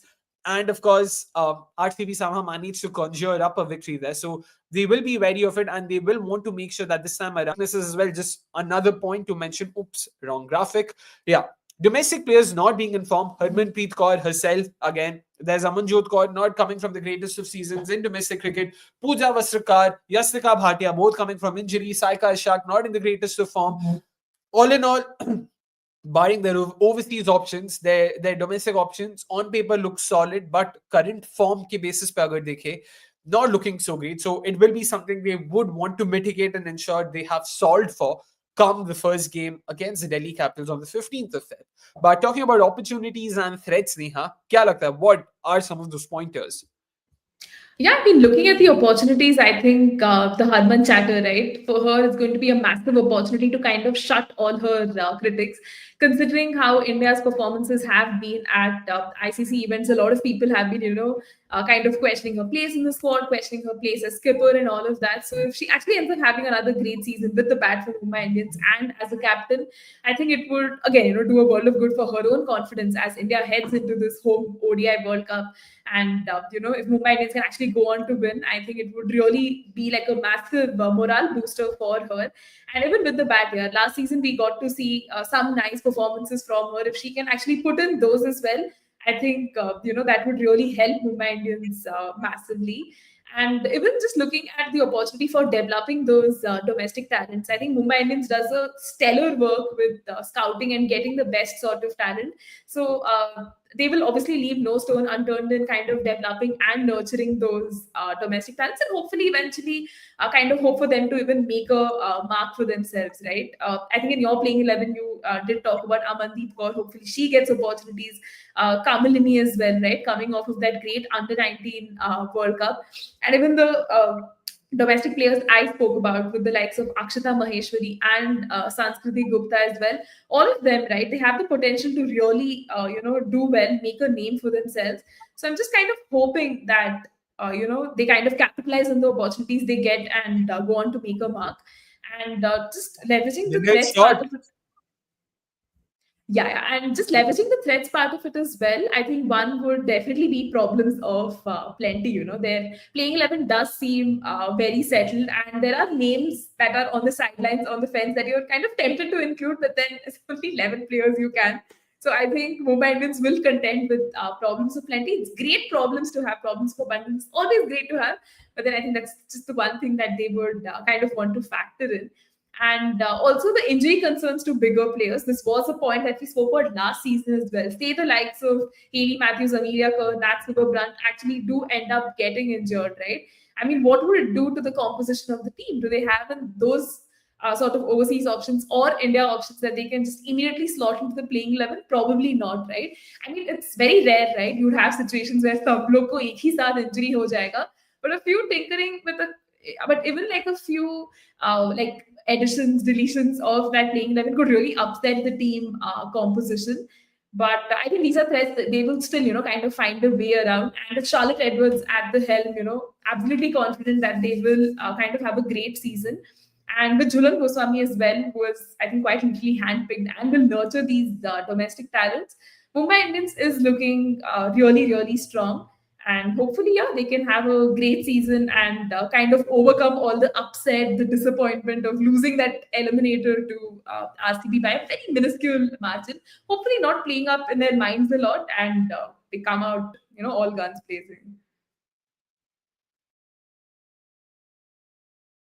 Like that, Harman chatter is definitely something I'm also excited to watch. Not again, this isn't coming from a place of being Schadenfreude or something like that. I genuinely want her to do well, but there's been so much chatter around her in the recent past. Be it captaincy, be it batting, be it all of this. So it is important for her to just silence her critics and come good for the Mumbai Indians this WPL. In fact, we've also sort of gotten that feeling ki she enjoys film India. So yeah, I mean, let's hope Charlotte Edwards, Jhulan Goswami, that whole setup is something she is excited to, put up her best performances for, and comes good for the setup, because it is crucial for Team India as well that Harmanpreet Kaur, the batter, plays well, because make no mistake, there's a World Cup coming up in less than 8 months, and it is important that their skipper does do well with the bat. But taking a few comments, of course, Asim Hans nahi Moira se start karte hain. Moira, I love the name, by the way. It reminds me of Schitt's Creek, if I'm not wrong. The mother in Schitt's Creek, her name is Moira. Love that character though. If that's your name, do let us know. I don't know of too many Moiras in India. She goes on to say MI has no Australian players, right? If I remember my stats correctly, MI is the only team in the history of WPL that's not had a single Australian cap. They had Heather Graham in the first season, but she did not play a single game for them, which means no Australian has ever played for the Mumbai Indians. And I mean, given how much of a stronghold Australia has when it comes to international cricket, that's as bizarre as it gets. But yeah, good on them. They have won, a tournament. They've also been a part of the eliminator in the other, so they are doing something right over there. But that is true, Moira. They don't have any Australian players right now. How much of an advantage will MI have with the final stages of the WPL being held at their home ground? What do you think of this, Neha? Asim does make a valid point. The games are going to be held at the Brabant Stadium. Do you think that will actually work in MI's favor? Yeah, provided fans turn up in large numbers, which has been the sort of trend and characteristic we have seen, right? Usually whenever the matches happen in Mumbai, we see sold out audience, and Mumbai will kind of bank on that sort of fans coming in, thronging the stadiums, giving them that sort of experience and everything. So yeah, I think they will definitely have that advantage, and they would want to kind of leverage that. And conditions Kavita, they would have an idea, right? Having played like a fair bit of cricket there as well. So yeah, I think that they could actually make use of that. चलो देखते हैं मतलब I don't know how big of an advantage it will be. Sure, there'll be a lot of MI fans, but I'm expecting if it's DC or RCB at the playoffs, I'm expecting there to be a decent enough number of a decent number of fans for the opposition as well. So it should be a level playing field that way. But yeah, it definitely might skew a bit in MI's favor, but not something to be worried about. Tushar, on the other hand, bhai, he's not holding back on his thoughts. He says, I'm eagerly waiting for Harmanpreet to blame the players, the umpire, and even the fans for their loss this season. Fingers crossed, bhai. Matlab, it's one thing to be sadistic. It's a totally different thing to, just hold on to a thought like this. So, Tushar, do let us know, why do you feel that way? Matlab, ये तो काफी strong sentiment आपने बताया. And I must say, I do side with Dibya Jyoti here, who goes on to say, Tushar, yeah, you have to respect all the players. And I don't think it's just about respect alone. मतलब ऐसा क्या कर दिया हरमन ने कि आपको इतना गुस्सा है उन पे? Even we all are upset with her. We all have expected a lot more from her and have been disappointed with some of her performances. And Neha, you have something to add there? Actually, I don't remember which match was this, but I think Harmanpreet had kind of alluded to, Shriyanka giving a lot of runs, and because of which India lost or something. I can't remember which series or India match that versus was. Australia second T20I Jan 5th 2024. हाँ, आपको तो मतलब ऐसा by heart है. तो do you remember Harmanpreet making a comment like that, and it really didn't kind of go down She well with. conceded 19 runs in the 19th over. Yeah, true. Yeah, so that I think that he was talking about that tendency of her, kind of name dropping or like actually mentioning certain things. So yeah, a little bit of a dagger to your heart, but yeah, I think that. Yeah, I mean, again, I'm not disagreeing with the facts stated. It's more of the sentiment that I feel it's a bit too strong. I do agree. Harman has shown this tendency of throwing her players, her young players, in fact, under the bus, which isn't how a leader should, um, sort of carry themselves. But ठीक है, at the end of the day, she's still a bona fide legend of Indian cricket. So you've got to respect her for that. But another few comments coming in. Asim going on to say, strong batting lineup is one of the strengths mentioned, but is it actually a strength given how the middle order collapsed in the eliminator with the same set of batters? Amelia Kar, Sajna, Pooja. Asim, yaar, collapse to matlab, again, it's an exception and not the example, na? If they were collapsing every game, then sure, it's a valid point. एक game में collapse कर गए, उसके basis पे अगर आप बोलोगे कि इनकी बैटिंग लाइनअप स्ट्रांग नहीं, तो फिर उस हिसाब से दिल्ली कैपिटल्स अच्छी टीम है ही नहीं, 2 फाइनल हारे हैं भाई. So I don't think it's a valid enough point, Asim. Sure, I agree that they collapsed in the eliminator, but that's not saying much. That's not a reflection of the skill, that's being put up on display. So you've got to cut them some slack there. Jugal, meanwhile, saying, what secret does Chloe Trine know of Charlotte Edwards? Lol. This part I'll have to agree with Jugal. Matlab, I've been vocal about the fact that I don't rate Chloe Trine just as highly as some of the other coaches, mentors, fans do. I've always felt that there are better options, and she's not exactly the finisher that everyone make her out to be. 100 maybe utna kuch khas nahi kiya. She's also been a part of the WPL. She's a regular feature there. She's been a part of the Mumbai Indians setup for 2 seasons now. This is her third season. She's yet to play a game for them. But Neha, again, like, do you think Chloe Tryon has, like, matlab, theek hai, she's a good enough, option to have in your 11?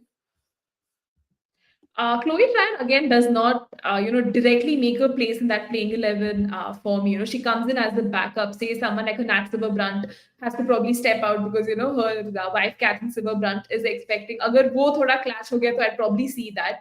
But again, Chloe Tryon, it was interesting that she still, continues to be the toast of the season in all of the franchise leagues and is still picked, right? I mean, this is again no disrespect to her and the kind of journey she's had, coming in as the pace bowling all-rounder, now shifting to spin and everything. She does her kind of job for South Africa. Sometimes I feel is a tad bit overrated as well.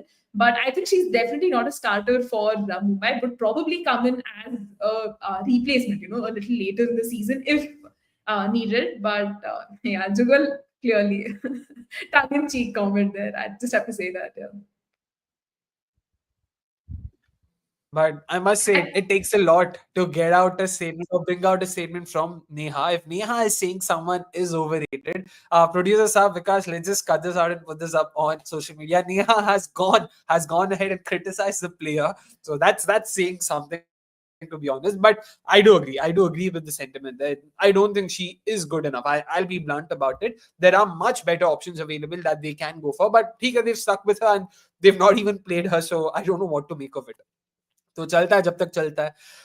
Why aren't the playoffs in Bangalore, asks Jayant. Yeah, do check out, we've just put out a clip on our YouTube channel, so you can check that out. In fact, you can go and check out episode number 8 of the Women's Cricket Podcast. We've discussed about it in great detail, the pros, the cons, what the reasons were. Sure, off the cuff, we both were upset as RCB fans and Bangalore residents that the playoffs aren't being held in Bangalore, but we understand where they're coming from. So it's a mixed bag. As fans, we are upset, but as neutrals, we understand. As lovers of the sport, we understand where the BCCI is coming from. So it is understandable. Kyunki, just to provide some more context, the final happens on the 15th of March. IPL begins on the 21st of March. If Chinnaswamy hosts the final on the 15th, it won't be ready for the 21st of March, which means RCB, the men's side, might not play a couple of games at the Chinnaswamy. I don't think BCCI, the broadcasters, the management, the fans, anyone would want that. So we have to understand. Capitalism sometimes wins, and we have to take that in our stride and move on. So Jyoti, you've asked us a few questions about RCB. We will take this up when RCB's turn comes up. But of course, Jugal, Moira, Tushar, all of you talking about Harman, we get the sentiment. Any more comments that we can take? Sara, kafi sara hai wahan pe. That's been discussed. So let's probably wrap this up over here. Time for us now to talk about the losing finalists in season 1 and season 2. It is, of course, the Delhi Capitals, a side that have always been very solid on paper. Matlab, kafi maza aaya unko dekhne mein, but unfortunately haven't really replicated those performances at the biggest stage, the WPL final, and they will be reeling from that. They now would want to ensure that they get in a trophy and just bury the ghosts of season 1 and season 2. Let's jump, of course, straight away to the playing 11. I'll start off with mine for a change. There we go. In terms of how my 11 looks like, Meg Lanning, the skipper, opens with Shefali Verma. I've gone ahead with Nandini Kashyap as my number 3 option. A name I think we will hear a fair bit of in the future. We've seen Uma Chetri do well. Not do well, play for Team India. I think Nandini Kashyap is also not too far away from an India cap. Jemmy at number 4, her regular position for Delhi Capitals. Marizan, Annabelle, Jess, Menumani, again, same position as last year. Radha Yadav, Shikha Pandey, Arundhati Reddy. Practically all of them pick themselves. This also means that yet again, Tita Sadhu will not see, herself being a part of the 11. It is a tad bit unfortunate. She's a regular for Team India, but she doesn't play a lot in the WPL. That's essentially how these franchise leagues work. So hopefully she is fit and ready when she joins RCB come the next mega auction. But till then, she will have to wait and bide her time because Shikha Pandey, Arundhati Reddy, Annabelle Sutherland, Marizan Kaab, there's just too many options over there. So you just can't skip over that. But that is how my 11 is looking like. a very settled 11, not too many changes, just the one from last season.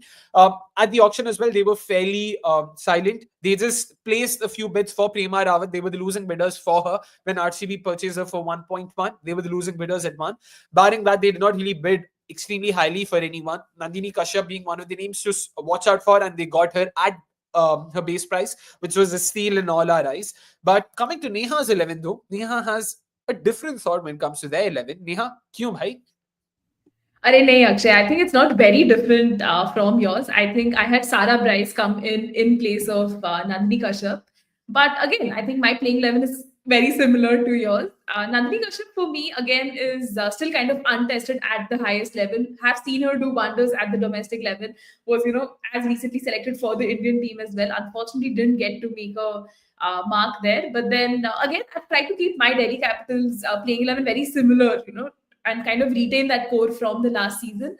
I brought in Sarah Bryce there because is a much better keeper. We've seen her do wonders for Scotland.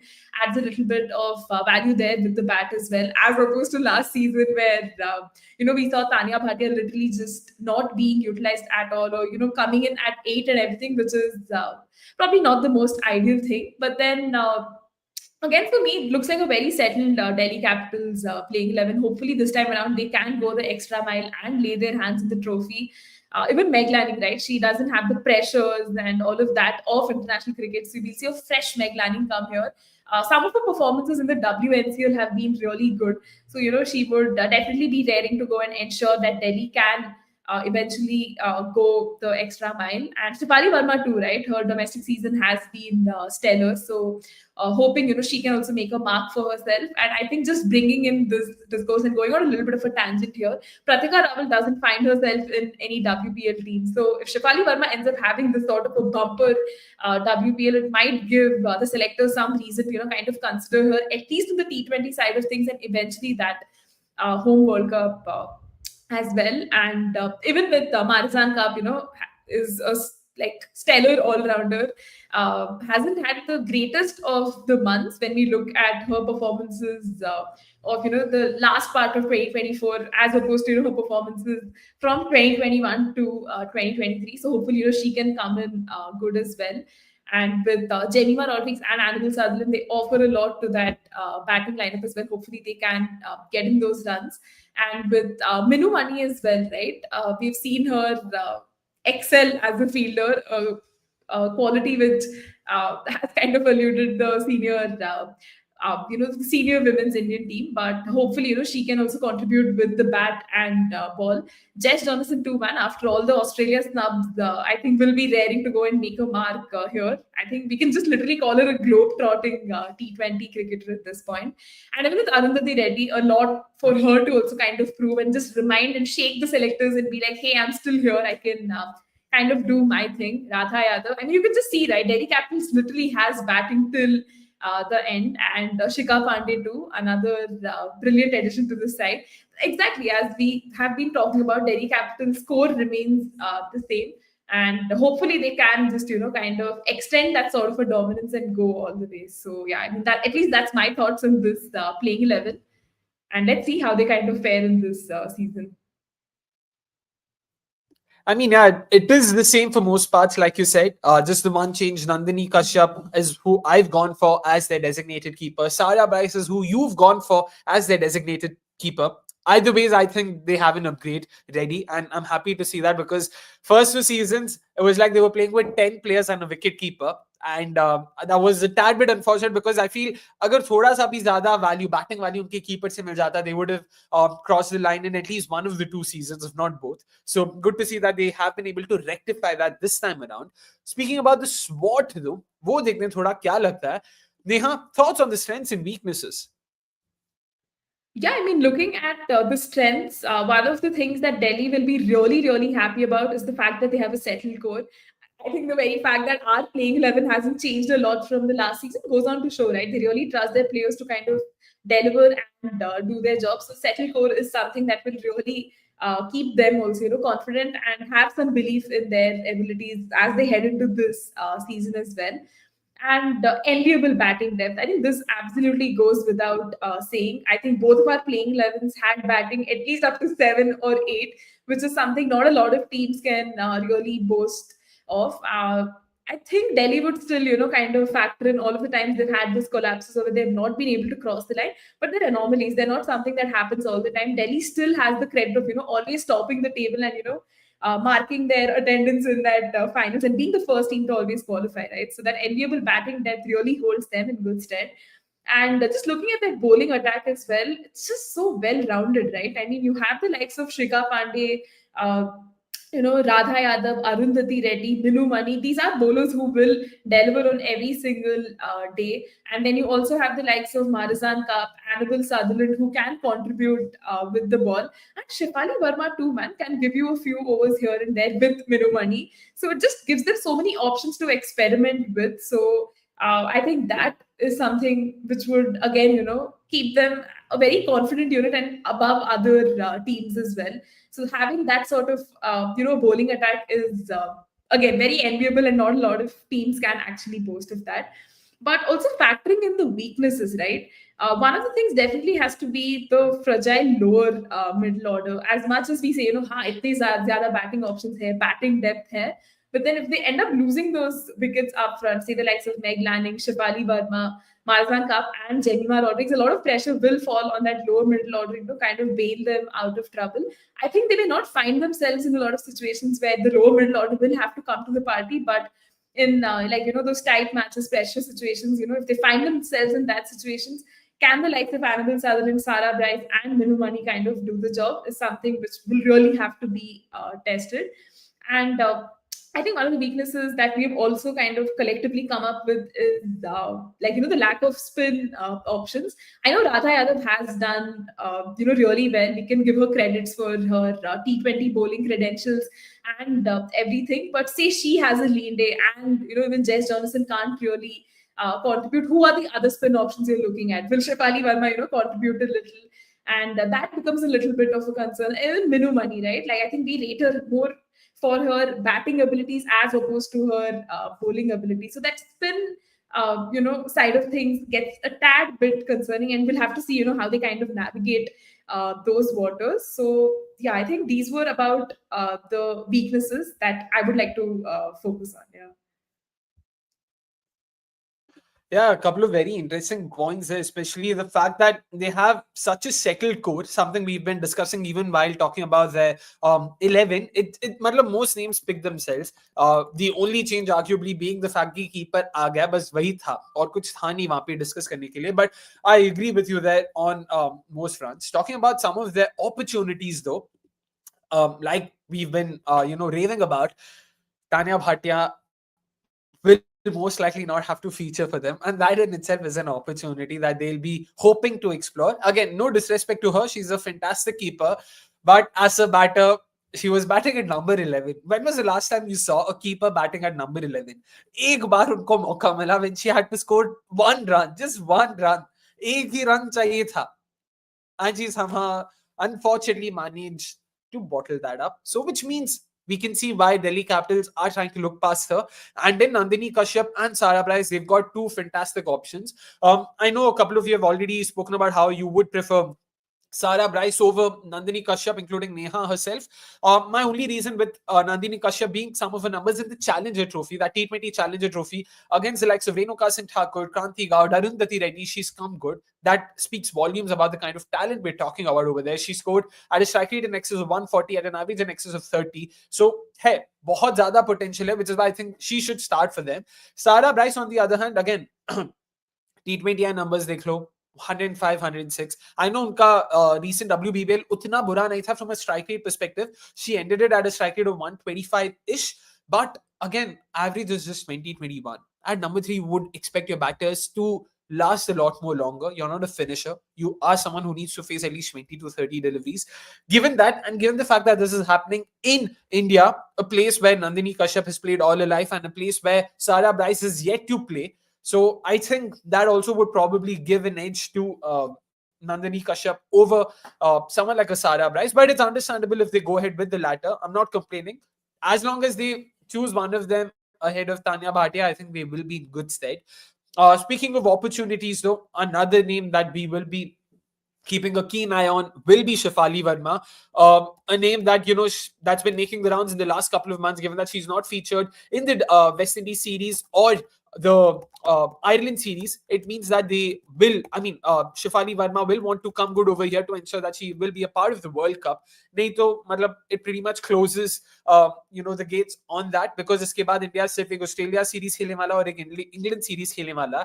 If she does not have a good enough WPL, I don't think she'll be taken over there. And Pradhika Rawal has already done well as the incumbent. So it is important Shefali Verma does well and is in the eyes of the selectors. And I'm expecting her to do well. Because wo jo videos bhi chalte aa rahe, we of course saw what she did at the One Day Trophy, Senior Women's One Day Trophy and the T20 Trophy. Then Marizan Kaap ko bhi मतलब ऐसे covers के ऊपर से, point के ऊपर से थोड़ा ऐसा लगा के मार तो रही है बेचारी, मतलब बेचारी नहीं कहूँगा, nets में. So I'm expecting a lot of good things from her, and importantly I'm expecting her to make a comeback into the Indian setup. That's what we all are wishing for. But that's pretty much it from an opportunities perspective. Again, once again, it is more a reflection of how settled their side is. The fact that we are struggling to come up with new points. ये सारे points हमने last year भी बोला था, हमने first year में भी सोचा था. So the fact that they have such a good 11, such a good squad rather, just speaks volumes about the kind of setup they have at the back end.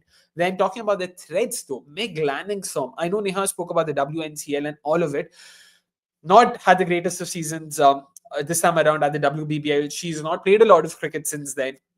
The fact that she will be captaining the side, which means she will be expected to lead from the front. She's a gun captain. Tactically, I don't think I've come across a better skipper in women's cricket. But will that be enough? Can she do an MS Dhoni where मतलब batting value के बिना सिर्फ captaincy value के नाम पे वो मतलब खेल जाए? I don't know. That's something we will have to look forward to.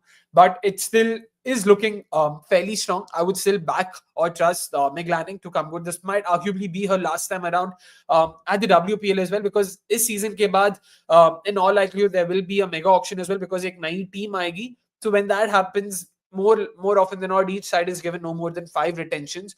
Will Meg Lanning be a part of the top 5 retentions for a 3-4 year cycle? Not sure of it. So given that this might be her last cycle and she would want to get that final hurrah, she would want to ensure that she wins a title for her side. So fingers crossed she will be able to do that. And in terms of the threats, of course, there's this one more threat: the inability to succeed in knockout. Something you guys have already been talking about in the comment section.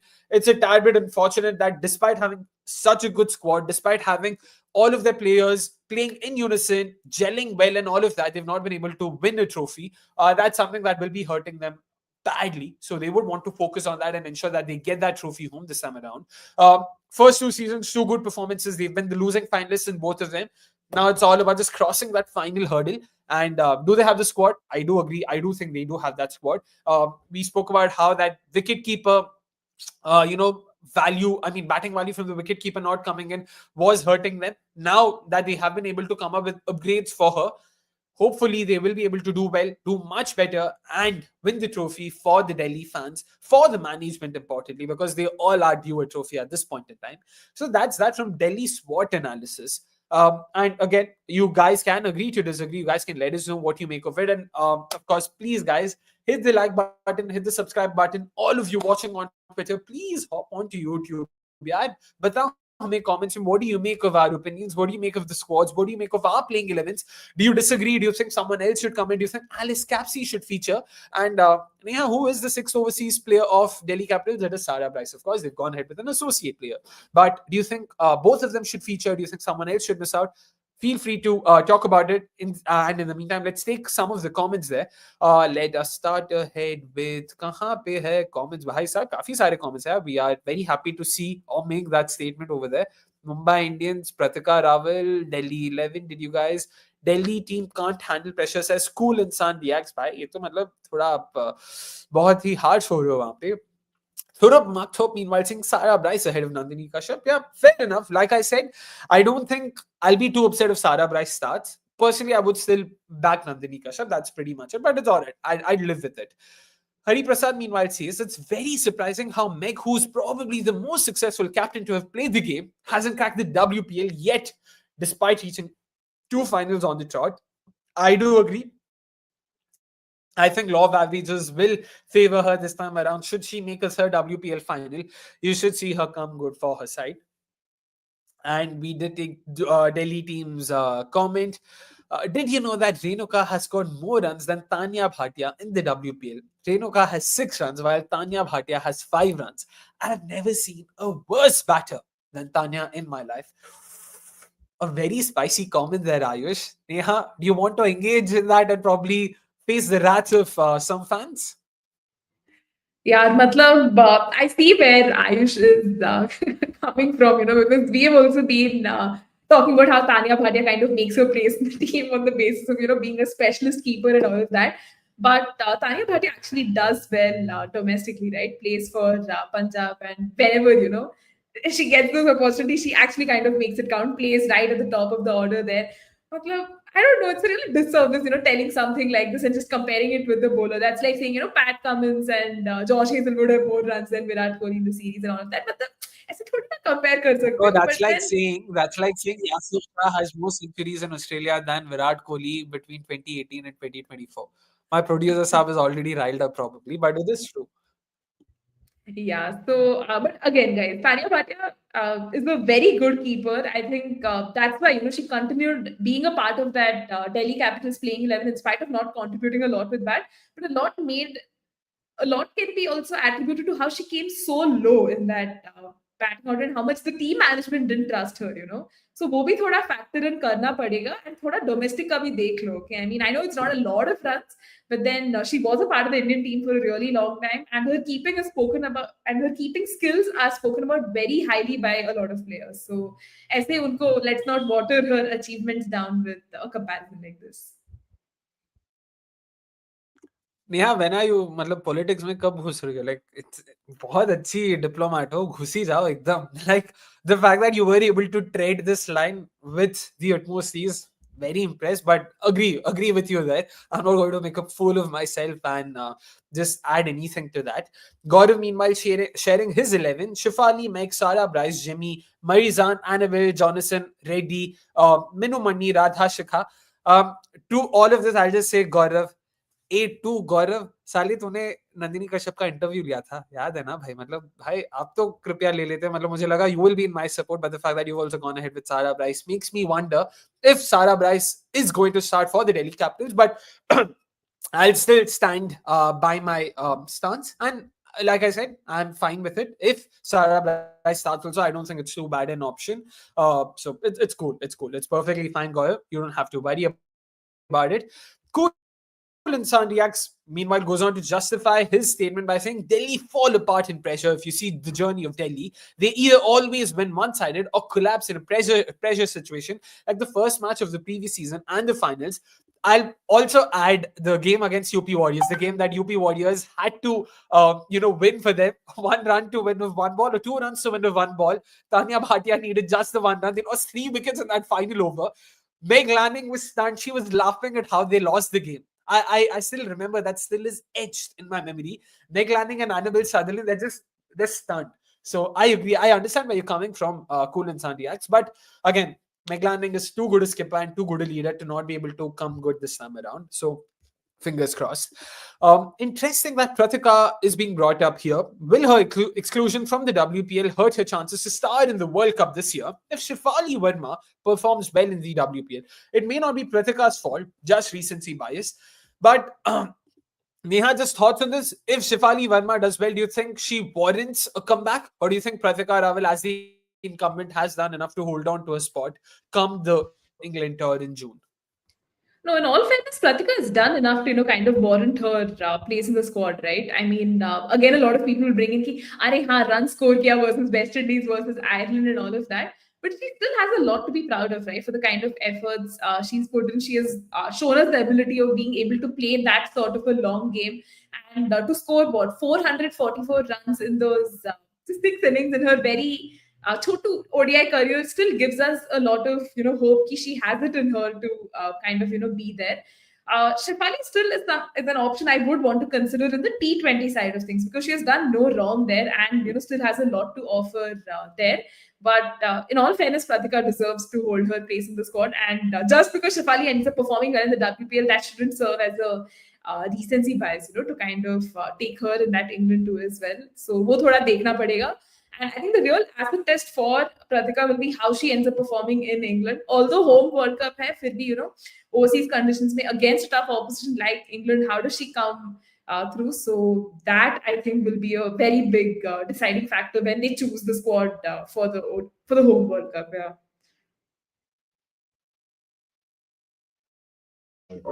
So again, in terms of some of the names they have, it will be very interesting, to be honest, yeah, Neha, because it is a tad bit unfortunate, but yeah, fingers crossed. That's all I can say right now. Too many comments on Renuka Singh Thakur on RCB for some reason. I guess we know the reason, but again, like we said earlier, guys, please wait for us to hop onto the 15. We will be talking about RCB in due course. A few more comments. Money. This is the time for Delhi Capitals because they've got a fantastic all-round squad. They have a very good spin attack. They've got a good pace attack. 2-time runners-up. They have a very consistent team. So they deserve the trophy. If the question was about who is the deserving team to win the trophy, it has to be Delhi Capitals. But have they won it yet? Unfortunately not. So again, बात वहीं पे आ जाती है यार money. Like deserving की बात करता था RCB 2016, RCB 2009 men's IPL में भी मैं जा सकता हूँ. Thankfully, I will relent or rather go back on that and just say कि we understand they have a gun squad. It's not just all about executing on the field and ensuring that they do well. Thurup Makhup, I've seen your comment. I'm not taking it because that's just blasphemous. Who is the batting coach of DC? Asks Samit. As far as I know, Jonathan Batty is the head coach. Biju George is, of course, the fielding coach. They've got Hemlata Kala and Lisa Keatley as their assistant coaches. I don't know if they've added anyone to their arsenal, but they don't have a designated batting coach per se, Samit. So, yeah, that's where they stand. I'm guessing Lisa and Hemlata handle a bit of the batting, the bowling, everything together between themselves.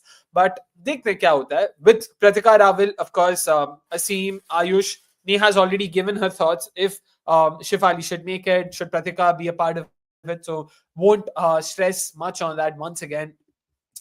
Delhi have a knack of picking India under-19 captains. Do you think Nikki Prasad will get a game this time around? Neha, fair to say no, right? Given that the squad is क्या Jamie को replace नहीं कर सकती, Johnson को replace नहीं कर सकती, नंदिनी कश्यप, सारा ब्राइस दोनों में से एक को खेलना पड़ेगा बिकॉज कीपर भी चाहिए, तो नहीं होता ना उनका. Yeah, I think this would really be a tough situation for Nikki Prasad to kind of make a mark because just have a look at the under-19 World Cup itself, right? With the brunt of the run chase or like batting first responsibilities, the being handled by the opening pair of G Trisha and G Kamalini, Nikki Prasad hardly got any opportunities to actually come and bat there, right? We've seen enough of her talent in age group cricket, for Karnataka and even leading India in that triangular series and everything. But then to make it into a very competitive side like this is really difficult. But I'm sure, the exposure of playing at the highest level, like, being in that environment, getting all those match simulations, match practice, WhatsApp will be a world of good for her and her confidence. But making it to the playing level this season seems really, really difficult. And to be honest, very far-fetched here. All right, you've heard it from Neha, and I agree with her for most parts. It's going to be very difficult unless there's an injury concern or something like that.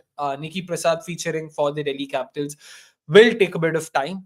And also given the fact that she herself has not had the greatest of World Cups or the Asia Cups. Sure, she was the winning captain in both tournaments. With the bat, though, unfortunately wasn't able to come up with the performances necessary. So समझ में आता है. Let her be a part of the side. Let her be groomed. So give her some time. यार अभी भी वो भी छोटी है. She's 18, 19. So yeah, there's nothing wrong in her not being a part of the setup. Tejas, meanwhile, asking us, Capsy was a sure shot starter last year while Sutherland was there in the team. Last year as well. So why the change now? I mean, by current form, I don't think we even have to talk about it, to be honest, Neha, right? Like, Capsy ka current form, she's hardly been a part of the England setup as well. On the other hand, Sutherland has been scoring runs, has been taking wickets, has been doing good.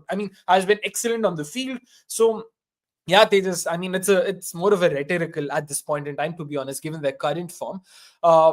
Is the RCB squad? Arey bhai. Okay. Khushi, meanwhile, asking us, anyway, Shefali is going to get picked for the World Cup 15 as another opening option. It is good to be. It is good to be in competition for the spot. Oof. I mean, do you think that's a bit presumptuous, Neha? Like, do you think Shefali at this point in time will be a part of the World Cup 15 come what may? No, I don't think it's a guarantee. Matlab, I mean, it's a good shout, considering the kind of senior women's one-day trophy and challenger trophy that she has had. But then to assume that she's going to be a short pick in that 15 is, I think, taking it a little too far. Backup openers, so सोचना पड़ेगा उसके बारे में, but then does it take the spot of say another all-rounder or something is an option that India will have to consider. Again, a lot depends on that England series and how Pratika kind of performs, right? So, yeah, I think it's going to be a tough call for India. Shefali hasn't done a lot of wrong, at least in the domestic side of things. She's worked hard on her game, has kind of worked on building those long innings as well. But again, Pratika hasn't done too wrong. So again, find myself coming back to the same thing. So not sure. All right, fair enough. Let's see how it pans out for both the openers. And I agree with Neha that we'll have to wait for the WPL to end. Based on how the WPL, based on how Shefali Verma does in the WPL, we will know if she'll be picked for the side or not. And if she's picked for the England tour, I can say that she will be a part of the World Cup. It's just that WPL अच्छा करोगे, आप England tour के लिए select होगे, England tour के लिए select होगे, उसके बाद सिर्फ ऑस्ट्रेलिया का सीरीज बचता है.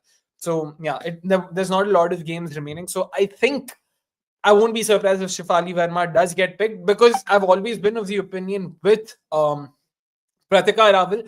Sure, she's had arguably the best start ever in women's cricket when it comes to ODIs, but you need to also take into account the fact that she scored runs against West Indies and Ireland. It's one thing to score against them. It's a totally different thing to score against the likes of England and Australia. So should Pratika Raval get picked for the England and Australia tour, I won't be surprised if she doesn't do too well in those 6 games. Shefali Verma will straight up make a comeback in the World Cup. We've seen India do such things earlier. So yeah, it's not beyond the realm of possibilities that way. So देखते हैं क्या होता है वहाँ पे. Vikas, Cool Insan Reacts, Ayush, all of them, of course, taking a jibe at RCB's premier pacer. Time now, of course, to talk about the defending champions. I never knew it'll have such a nice ring to it, Neha. Like, defending champions, Royal Challengers Bangalore. Excited for the tournament as an RCB fan? In all fairness, yes, I'm excited that we get to see RCB in the WPL, but with the string of injury concerns, it's never nice, heading into a season with that tag of being defending champions, but, having all of these injury concerns also, kind of playing at the back of your mind. But yeah, excited to see how RCB does go, with all the kind of content that we have been consuming of RCB online. You can see how players are coming in, the players are bonding well, and there seems to be some kind of energy from that last season. They will be, going in with confidence. Great purchases at the auctions as well. And I think earlier in our episode, we did talk about some of the replacements and how they will, kind of fit into the RCB scheme of things. But yeah, it's again RCB, so we can really expect the unexpected and, be like really sad at the end of the season or be really happy. There is like no middle ground. But yeah, it's always nice to have that sort of a defending champions vibe when you enter. But the injury concerns are just, like a tad bit concerning. Yeah. It is definitely a tad bit concerning, but what sort of surprises me is that irrespective of what's happened, Mr. Malol and Rangarajan has somehow managed to stand the test of time. It reminds me of that ad, that Focka ad. वो लड़की बोलती है ना, बाकी सब तो उड़ गया लेकिन आप रह गए. तो मालो के साथ वही हो रहा है फिलहाल. सोफी डिवाइन भी चली गई, सोफी मॉलिनी भी, like players हो, coaching staff हो, बाकी सब जाए, लेकिन भाई साहब कैसे भी करके आप अपना जगह तो पक्का कर रहे हैं. Good for him, of course, defending champion. So there's absolutely no reason why you would want to fix something that's not broken. But when it comes to the 11, though, let's start up with that. I'll probably talk about it first.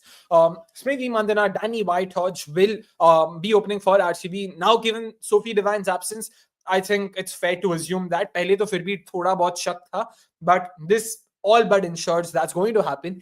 Elise Perry at number 3, because that's where she did well for RCB last season. Raghavi Bish at number 4. We saw her started number 3 for India. She opens for Uttarakhand and even in that Uttarakhand Premier League. But yeah, given that there aren't too many slots available in the top 3, she will have to make do with that top 4 position.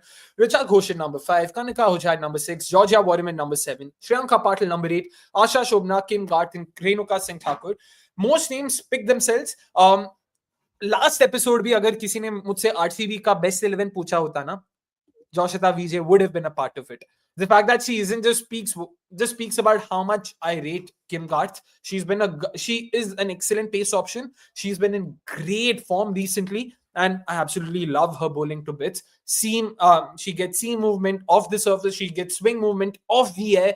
Talk about depth, talk about variations. She's got all of that in her repertoire. So there's absolutely no reason why someone like a Kim Garth shouldn't be a part of the RCB 11 come the 14th of Feb, the Valentine's Day, that is. So that's how I'm looking at it. So Danny Whitehodge and Smriti Mandhana, I think this will be a fantastic opening pair, to be honest. We've seen them together for the Southern Brave. On top of that, here in India, we've, for all of you who've seen the Unwind episode with Danny Whitehodge, third best numbers for an overseas batter in India.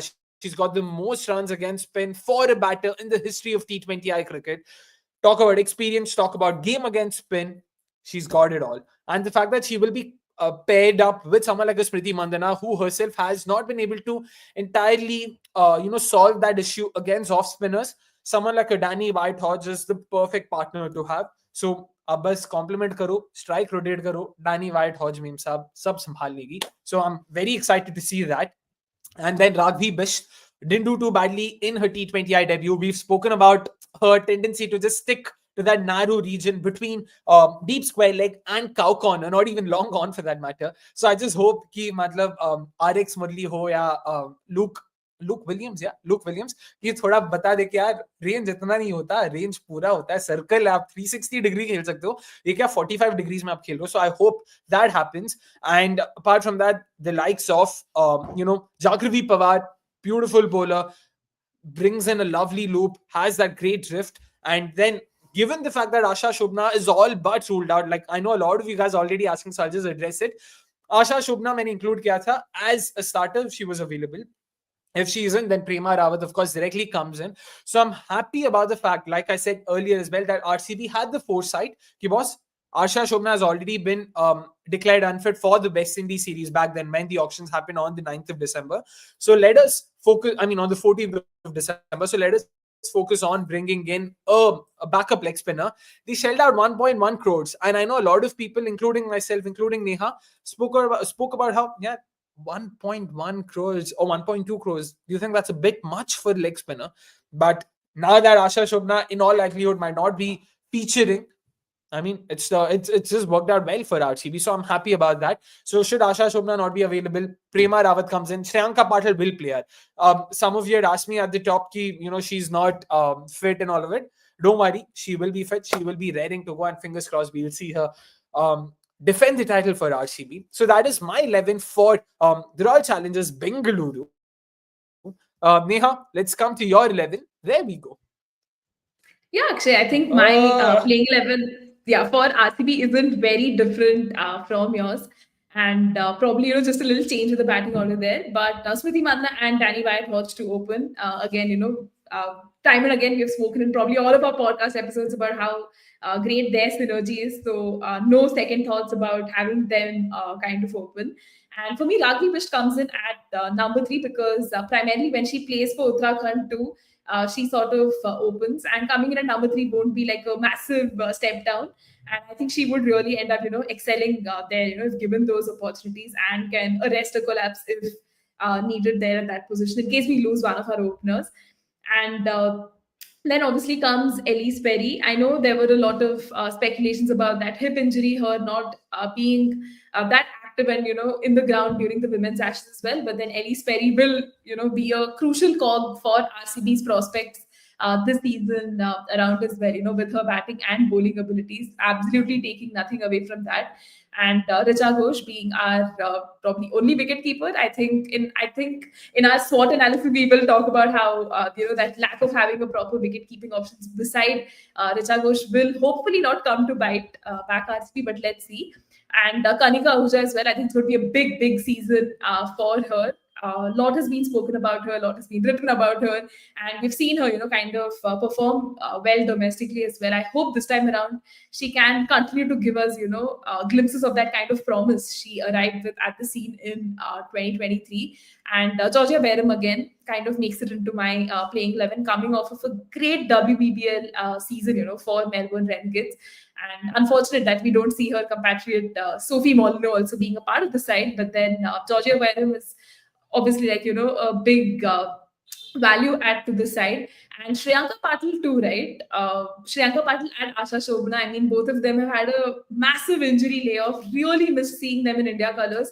So hoping that, really we can see them sort of be at full match fitness and continue to play a big role for RCB. I know a lot of people in the comments are alluding to the fact that Asha Shobna may not really play the season. We haven't seen her join the camp yet. I hope all of these rumors are kind of, they're untrue and we just see her play. And last but not the least, with Kim Garth, being a part of this RCB 11, I think she kind of really answered the question of who could be that fourth overseas, slot that we can fill with the pacer. And she is definitely that sort of a perfect choice. And Renuka Singh Thakur, again, this season is going to be extremely important for her. She has largely underperformed in RCB colours with just 3 wickets in those 16 matches of her. Her average is like terrible, and her economy too is like upwards, I think 8 and upwards. So that is definitely not a good sign for a pacer of her nature. I hope the conditions kind of support her a little, and she can put in a near decent performance for RCB fans to kind of be happy about. Otherwise, we will see a lot of trolling and abuse, which is unnecessary and definitely uncalled for. But her performances for RCB have to be better, or we will have to look for other pace options. So again, I'd say RCB's playing 11 does look settled. We will miss Sophie Molyneux, but and we'll also miss Sophie Devine for that matter. But yeah, RCB still looks like they have more than solid playing 11, and yeah, we can expect them to go good, and hopefully no more injury concerns to kind of derail plans or strategies. Yeah, that's all. Yeah, that last phrase you mentioned, that being the operative part of the entire conversation or monologue you had. Hopefully, no more injury concerns. I'm including Asha Shobna in the injured list. Uske baad, please, no more injuries. Elise Perry, please, थोड़े अपने hips का ख्याल रख लेना, पैर का ख्याल रख लेना, हाथ का ख्याल रख लेना. चाहे तो वो क्या बोलते हैं, वो नजर सुरक्षा कवच ये सब हम ला देंगे. आप प्लीज अपना ख्याल रखना. That's all we hope for, because now इससे ज़्यादा नहीं होता. We're already down 3 folks. We can't afford to lose out on more of them from our title winning team. So fingers crossed on that. But agree with most of Neha's points, simply because both of our 11s finally matching. Eerily similar, probably positions mein idhar udhar hai, but that's all situational, so it's fine. It's potato. That's how I look at those differences. Speaking about the SWOT analysis though, Neha, speaking of some of the strengths and weaknesses, thoughts on RCB's side? Yeah, I mean, talking about the strengths, we have raved enough about the strong opening duo, and also the fact that they have more or less a settled playing 11. And I know that the injury concerns are looming in the background, but you still have ready options you can definitely incorporate. Asha Shobna can be easily replaced with someone like a Prema Rawat. And Shriyanka Patil ka thoda dekhna padega, who can be that sort of a replacement, like, I don't know, Jagruti Pawar maybe. But then you can still see that, it can be a settled playing 11 in spite of these injury concerns that are looming in the background. And dependable spinners, right? I think that is one thing we will have to give credit to RCB management for thinking about. Shriyanka Patil and Asha Shobna obviously top that list, but you also have the likes of Prema Rawat, Jagruti Pawar, who are coming in and can offer a lot with the with the ball in the spin department as well. And Rugby Bish, for that matter, can give you a few overs. And how am I forgetting Georgia Warren as well, right? She has been in stellar form and has done well for RCB, can contribute with the bat as well. But that apart, she is, a gun spinner as well. So the spin department really looks good. And considering most of the wickets are, probably going to favor spinners, I think this is really looking good. And probably also talking about their batting depth, it's really great. As long as your opening duo does really well, you still have the likes of Rugby Bisht, Elise Perry, Richa Ghosh, Kanika Ahuja, and Georgia Beram, coming in and doing that thing. If Shriyanka Patil is fit, definitely her presence in this batting lineup will kind of largely help the cause. And even Kim Garth can, help with the batting side of things if needed in the fag end as well. So at least from the batting side of things are looking good. Because last season, Sophie Devine's woeful form didn't really help the things, and a lot depended on Elise Perry to deliver, Smriti Mandana to do her thing. So this time around, at least, वो तो कह सकते हैं कि batting depth बहुत है, and Kanika Ahuja can slot herself in as the designated finisher and do her thing. And just looking at the weaknesses side of thing, we've spoken enough about Renuka Singh's very disastrous form. She will really have to up her ante this season, because the trolls and abuses are definitely going to keep coming, which is unfortunate. But then she's really going to have to take the onus of leading that pace department, because Elise Perry too has that injury ka concern. So will she be able to bowl those 4 overs on a consistent basis is something we will have to check. And Kim Garth also is someone who's like just coming into this RCB setup. I mean, she will definitely bowl those 4 overs, but to expect her to deliver from the get-go might be a little, far-fetched and a lot to ask for. So Kim Garth and Renuka Singh Thakur bowling from either ends with Elise Perry coming in will be, how that pace bowling will kind of go around. And weakness is obviously the injuries that we have and how we've had to kind of, still find a way around. Sophie Mollo's absence is going to be felt largely because the kind of impact she had, not just in the final, but, throughout the season as well. So that is another thing, RCB will have to definitely factor in, because we don't have that slow left arm sort of a bowler. So that will be a major thing they will have to sort of look into. But then I think the strengths kind of, overpower the weaknesses. At least as an optimistic RCB fan, I would sort of look at it that way. And yeah, at least these are my 2 cents on the strengths and weaknesses here.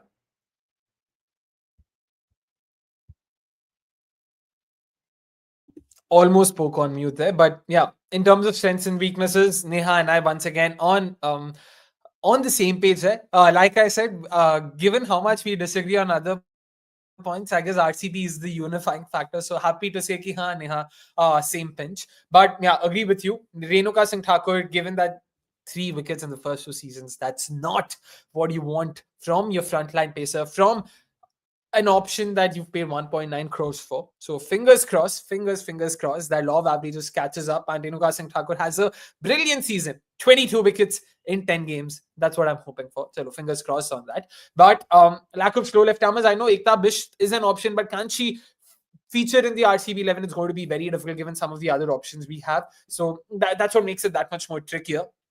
But talking about their opportunities and strengths, though, in terms of opportunities, you cannot look past that solid Indian core they have.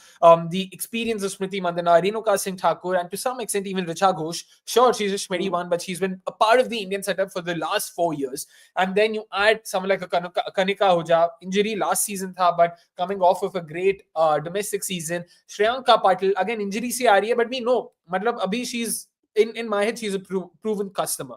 Same is the case with someone like a Rugby Bisht, Joshita VJ. Experienced nahi hai, but they make up for it with the kind of potential. Rugby Bisht has already featured for Team India. Joshita VJ, I mean, the more said, the lesser. I feel the less said, the better, because that action, that run up, that alone should seal the deal. यार मतलब women's cricket में ज़्यादा देखने को नहीं मिलता. I won't say that I've seen a lot of women's cricket, but जितना थोड़ा बहुत देखा in the last couple of years, I've rarely been so excited by a bowler. It's beautiful, very rhythmic, very much in sync, and just the fact that she also bats. oh boy, matlab, main to ekdam khush hu. I'm hoping, fingers crossed, that we will see a lot more of her. And for those of you who follow cricket.com, you might also know what Biju George sir, the Delhi Capitals fielding coach and also very much a part of the Kerala setup, not officially probably, but even then, spoke about Joshita Vijay. In fact, he was one of the first people to actually scout Joshita Vijay. She was a part of the Delhi Capitals setup last season as a net bowler. And he said, or rather spoke about how Meg Lanning herself was impressed. So like, why hasn't she played for Team India yet? And Biju was like, he's just a kid. She's just a kid. 16 साल की है. Time दो. अभी time आ गया boss. WPL में अब अच्छा कर लो. Who knows यार, इंग्लैंड टूर के लिए तो she's a perfect fit. Beautiful outswingers. Those who saw the World Cup, the spell against Sri Lanka, because that was practically the only game where she bowled 4 overs. उसके अलावा एक या दो ही over मिला. Those booming in swingers into the left-hander, away from the right-hander. That was fantastic to watch. So fingers crossed, should she get a chance, she will do well for them. But even better yet, if she doesn't get a chance, because that would mean Kim Garth is doing well. I'm not complaining about that as well. So in terms of opportunities, of course, that is, I mean, as good as it gets. Another opportunity that I would have to talk about is the fact that they came up with some excellent replacement acquisitions. Charlie Dean, in hindsight, I don't think is the worst of options, along with Heather Graham and Kim Garth. I feel Kim Garth alone, if I have to sort of put it objectively or quantify, I'll say Charlie Dean के लिए मैं शायद -5 दूं, Heather Graham के लिए मैं +2 दूं, और फिर Kim Garth के लिए +10 देता हूं. So net, it's a positive for RCB. That's basically how I'm looking at it, because Kim Garth is more than effective when it comes to having an upgrade over over Kate Cross. Add someone like a Heather Graham who can bat in the top order. So should Elise Perry not be available, we will have an option who can bat in the top 3, top 4, and that is important. Make no mistake, I don't think I doubt her batting abilities. It's more from that all-rounder perspective. Is she a good enough all-rounder? I would still have reservations over it, but is she a good enough batter for the WPL? No two questions about it. So yeah, fingers crossed that they will come good for them. And again guys, थोड़ा सा disclaimer देना पड़ेगा. दोनों RCB fans हैं, तो थोड़ा सा मतलब हल्का सा bias शायद दिख जाए. तो अगर दिखता है तो you guys can call it out. No two questions about it. But you guys also have to accept it. Come on, we all are fans. We all are fans of certain teams, so we'll all have to be slightly biased. नहीं तो मजा नहीं आता है. Tribalism is is the beauty of franchise leagues. So that was that when it comes to opportunities. Now coming to threats though, no backup wicket keepers. It's not often you see a side in a franchise league going ahead with just one keeper in their squad. I mean, squad of 20 and having just one keeper, that's always a risk. But Neha and I have earlier discussed about how we're not too perturbed by it, just because of the fact that Richa Ghosh is a sure shot starter. She can have 7 horrible games and she will start for RCB come the 8th game. And also because it's a short tournament, यार 1-1.5 महीने का होता है. So ठीक है, अगर if she gets injured, we will have to bring in a replacement. So not too fussed about it, but it's still a threat nonetheless, because if she gets injured, her batting ability will be a huge miss for RCB. So they will want to ensure that she's in good stead, and she's also doing very well from a fitness perspective. Secondly, of course, Renuka Thakur's form. We've spoken about it. All of you guys in the comments have also mentioned it. It is imperative that Renuka Singh Thakur strikes with the new ball for RCB. वो लड़ाकू हो सकती है off the field, वो बहुत मजे वाली हो सकती है off the field, लेकिन अगर आप on the field performances नहीं दोगे तो नहीं चलेगा यार. So fingers crossed, like I said earlier, law of averages will catch up with her, because she's too good a bowler to have just 3 wickets from 2 games. I know a lot of you in the comments have slandered her, and rightfully so. But yeah, fingers crossed, she will do well this time around for them. But it's still a threat, because if she doesn't do well, Kim Garth, then Elise Perry, those are the only other 2 pace options they have in their first 11. So that's expecting a lot from them. I'm not counting in Heather Graham for obvious reasons, but that is important. And lastly, of course, key players returning from injuries. I wanted to include Asha Shobna in that. Unfortunately, Asha Shobna in all likelihood will also be missing out. There's Shriyanka Patil coming in from an injury. There's Kanika Ahuja coming in from an injury. Elise Perry herself has a bit of an injury. She was rested for the last game. So given all of that, it's not going to be easy for RCB given those concerns. But all in all, not the worst of squads, but can the squad defend the title? I still have my reservations about it. But yeah, that was that from RCB's perspective in terms of what we had to say about RCB. time for us to now take a few of the comments. And when I say a few, I think there'll be a lot of comments.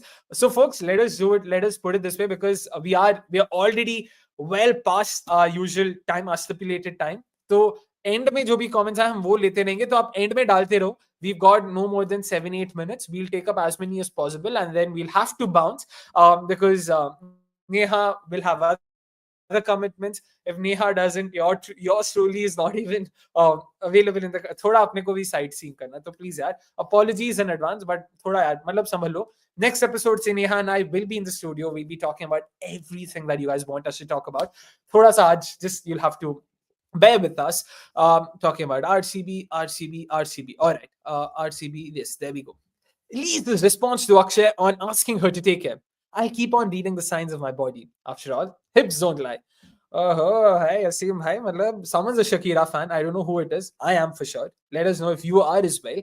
Ayush Kumar, meanwhile, saying, who should replace Asha? Should it be Jeet Visha? Should it be Parunika Sisodia? Should it be Vaishnavi Sharma or Parshavi Chopra? That's actually a good question, Neha. What do you make of that? Should Asha be ruled out?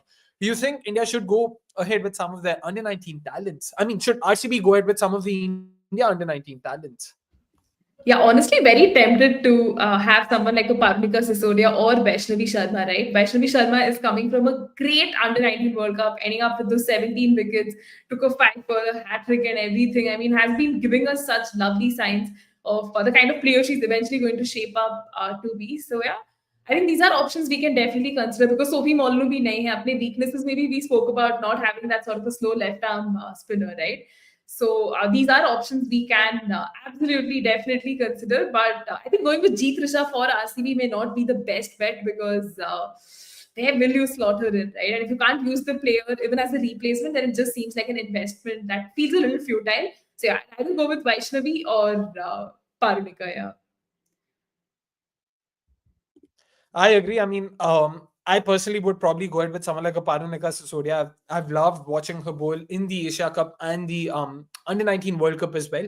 So, I mean, the under 19 Asia Cup and the under 19 World Cup. So, won't be too unhappy about it. Also, the fact that she's been a part of the WPL first season, she was with the Gujarat Giants. So, thoda wahan pe, I mean, she might not have played a lot of games, but she has that experience of being with the WPL side. So, that also will definitely come in handy. And ek slow left armer bhi mil jayega apart from Ekta Bisht. So, yeah, not complaining about it for sure. Meanwhile, Samit Singh, I now understand why RCB did not go for a backup wicketkeeper. Injury replacement collect karne the yaar. Now, if Asha if Asha is out, they will get a backup wicketkeeper. Prema anyways comes in for Asha. I don't think इतना ज्यादा foresight था bro. मतलब आप कुछ ज्यादा ही credit दे रहे हो. मैं भी RCB fan हूँ, but इतना ज्यादा credit तो नहीं देना है. So let us not go. I mean that's a bit of a stretch. Sports fan meanwhile saying, bro, are you on a monologue? The comment was about 3 minutes ago. Was I on a monologue, Neha?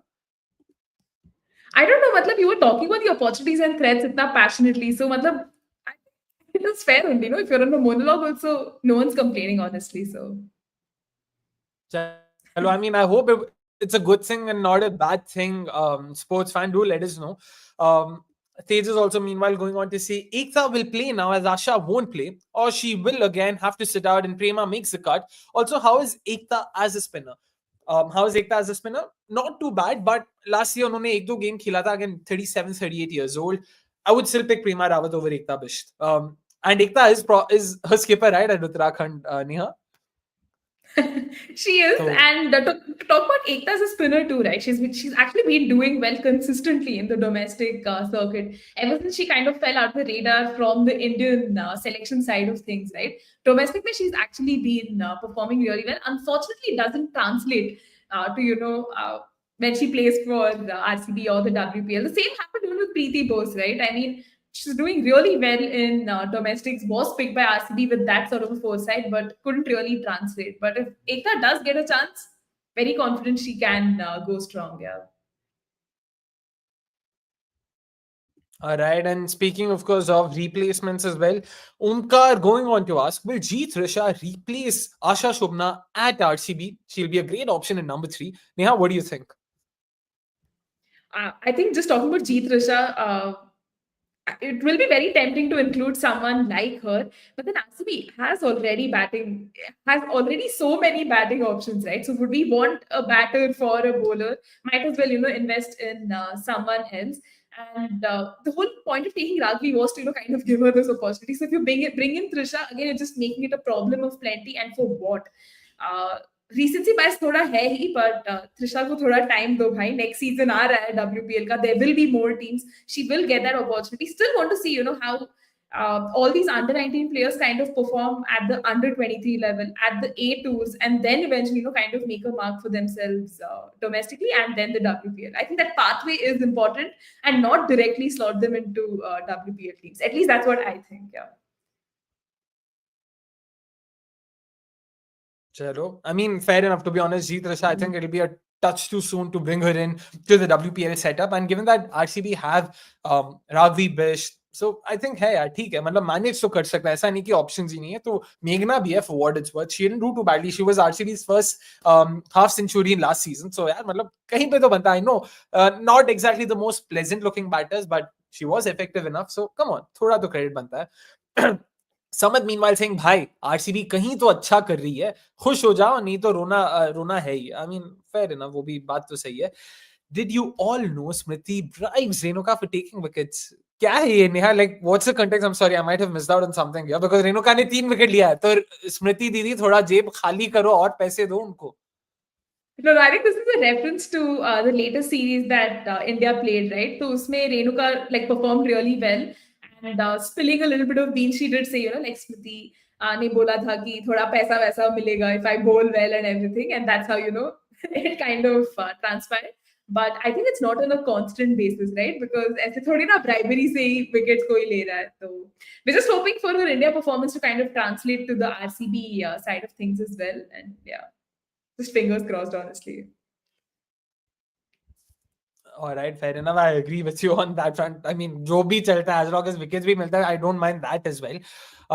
I know it's my namesake, but trust me, guys, ये मैं नहीं हूँ. और अक्षय कुमार, आप भी confirm कर दो कि मैंने आपको जी पे नहीं किया है. The only channel that gives more importance and better insights to women's cricket. I mean, that's all hard from us, yaar. Thank you so much for the love, Akshay. We really appreciate that. We are trying our best to just be honest about our thoughts on the game. We love the game. We are doing this just out of our sheer love for the game, for the sport. So thank you so much, and hope we are being able to add value with our conversations to you guys. And all of you are. For the uninitiated, please hit the like button. Please hit the subscribe button if you haven't already. A lot more fantastic content around women's cricket coming your way. Starting next Friday, the 14th of February, we will be doing our watch along. So that'll be back in action. Neha will be there. I'll be there. We've also got another panelists joining in for the first time ever when it comes to watch alongs, and we'll all be in the studio. So it'll be great fun, lots to talk about, lots to react about. So please do make sure you hit the like button and subscribe to us if you haven't already. The RCB fan club from Nepal saying, Isala Kab Namde, supporting RCB from Nepal, hoping for another exciting WPL season. I mean, thank you so much, RCB fan club. And this is not Akshay Kumaraswamy, the cricket.com employee. This is Akshay Kumaraswamy, the RCB fan, saying, thank you so much. Fingers crossed that happens. Any final thoughts we can take? Let's just take the statement and close it out. Abhi saying, RCB have strong backups compared to any other team in the WPL. They've got a solid Indian core, which men's team also doesn't have. People like Meghna, Ekta, Prema, Joshita sitting on the bench. Completely agree with you there as well, Abhi. So hopefully they will be able to defend the title. तो यहाँ men's team को एक title के मान दे, और अगर RCB defend कर जाए तो एकदम मजा आ जाएगा. But that's that from episode 10 of the Women's Cricket Podcast. Thank you so much for tuning in. Usually हम लोग 1.5 से 2 घंटे का सोचते हैं, 2.5 घंटे का हो गया, but we thoroughly enjoyed talking about each of these teams, previewing the WPL. And apologies if we've missed out on a few comments, if we've missed out on any points we wanted to bring out. And thank you, of course. Thanks to all of you for tuning in. Please make sure you've hit the like button if you haven't already, and subscribe to us if you haven't already. Neha, any final thoughts before we wrap this up?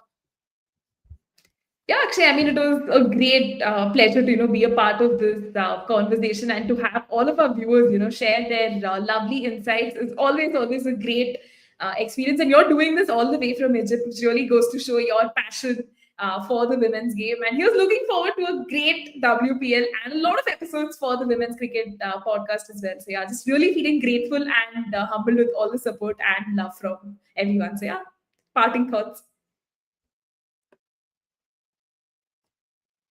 चलो अपनी तरफ से जितने gestures हो सकते थे कर लिए. लास्ट आंसर करने का बहुत मन कर रहा है बस इसलिए, and then we'll wrap it up. Sarup marks up asking us, are you going to the stadium for any game?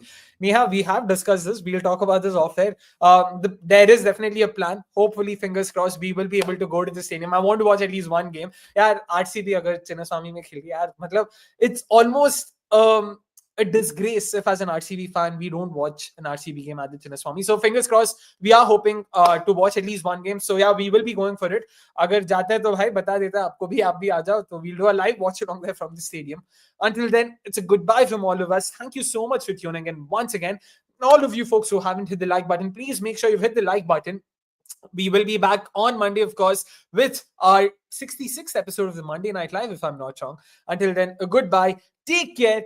Have a great weekend. And importantly, like me, stay hydrated.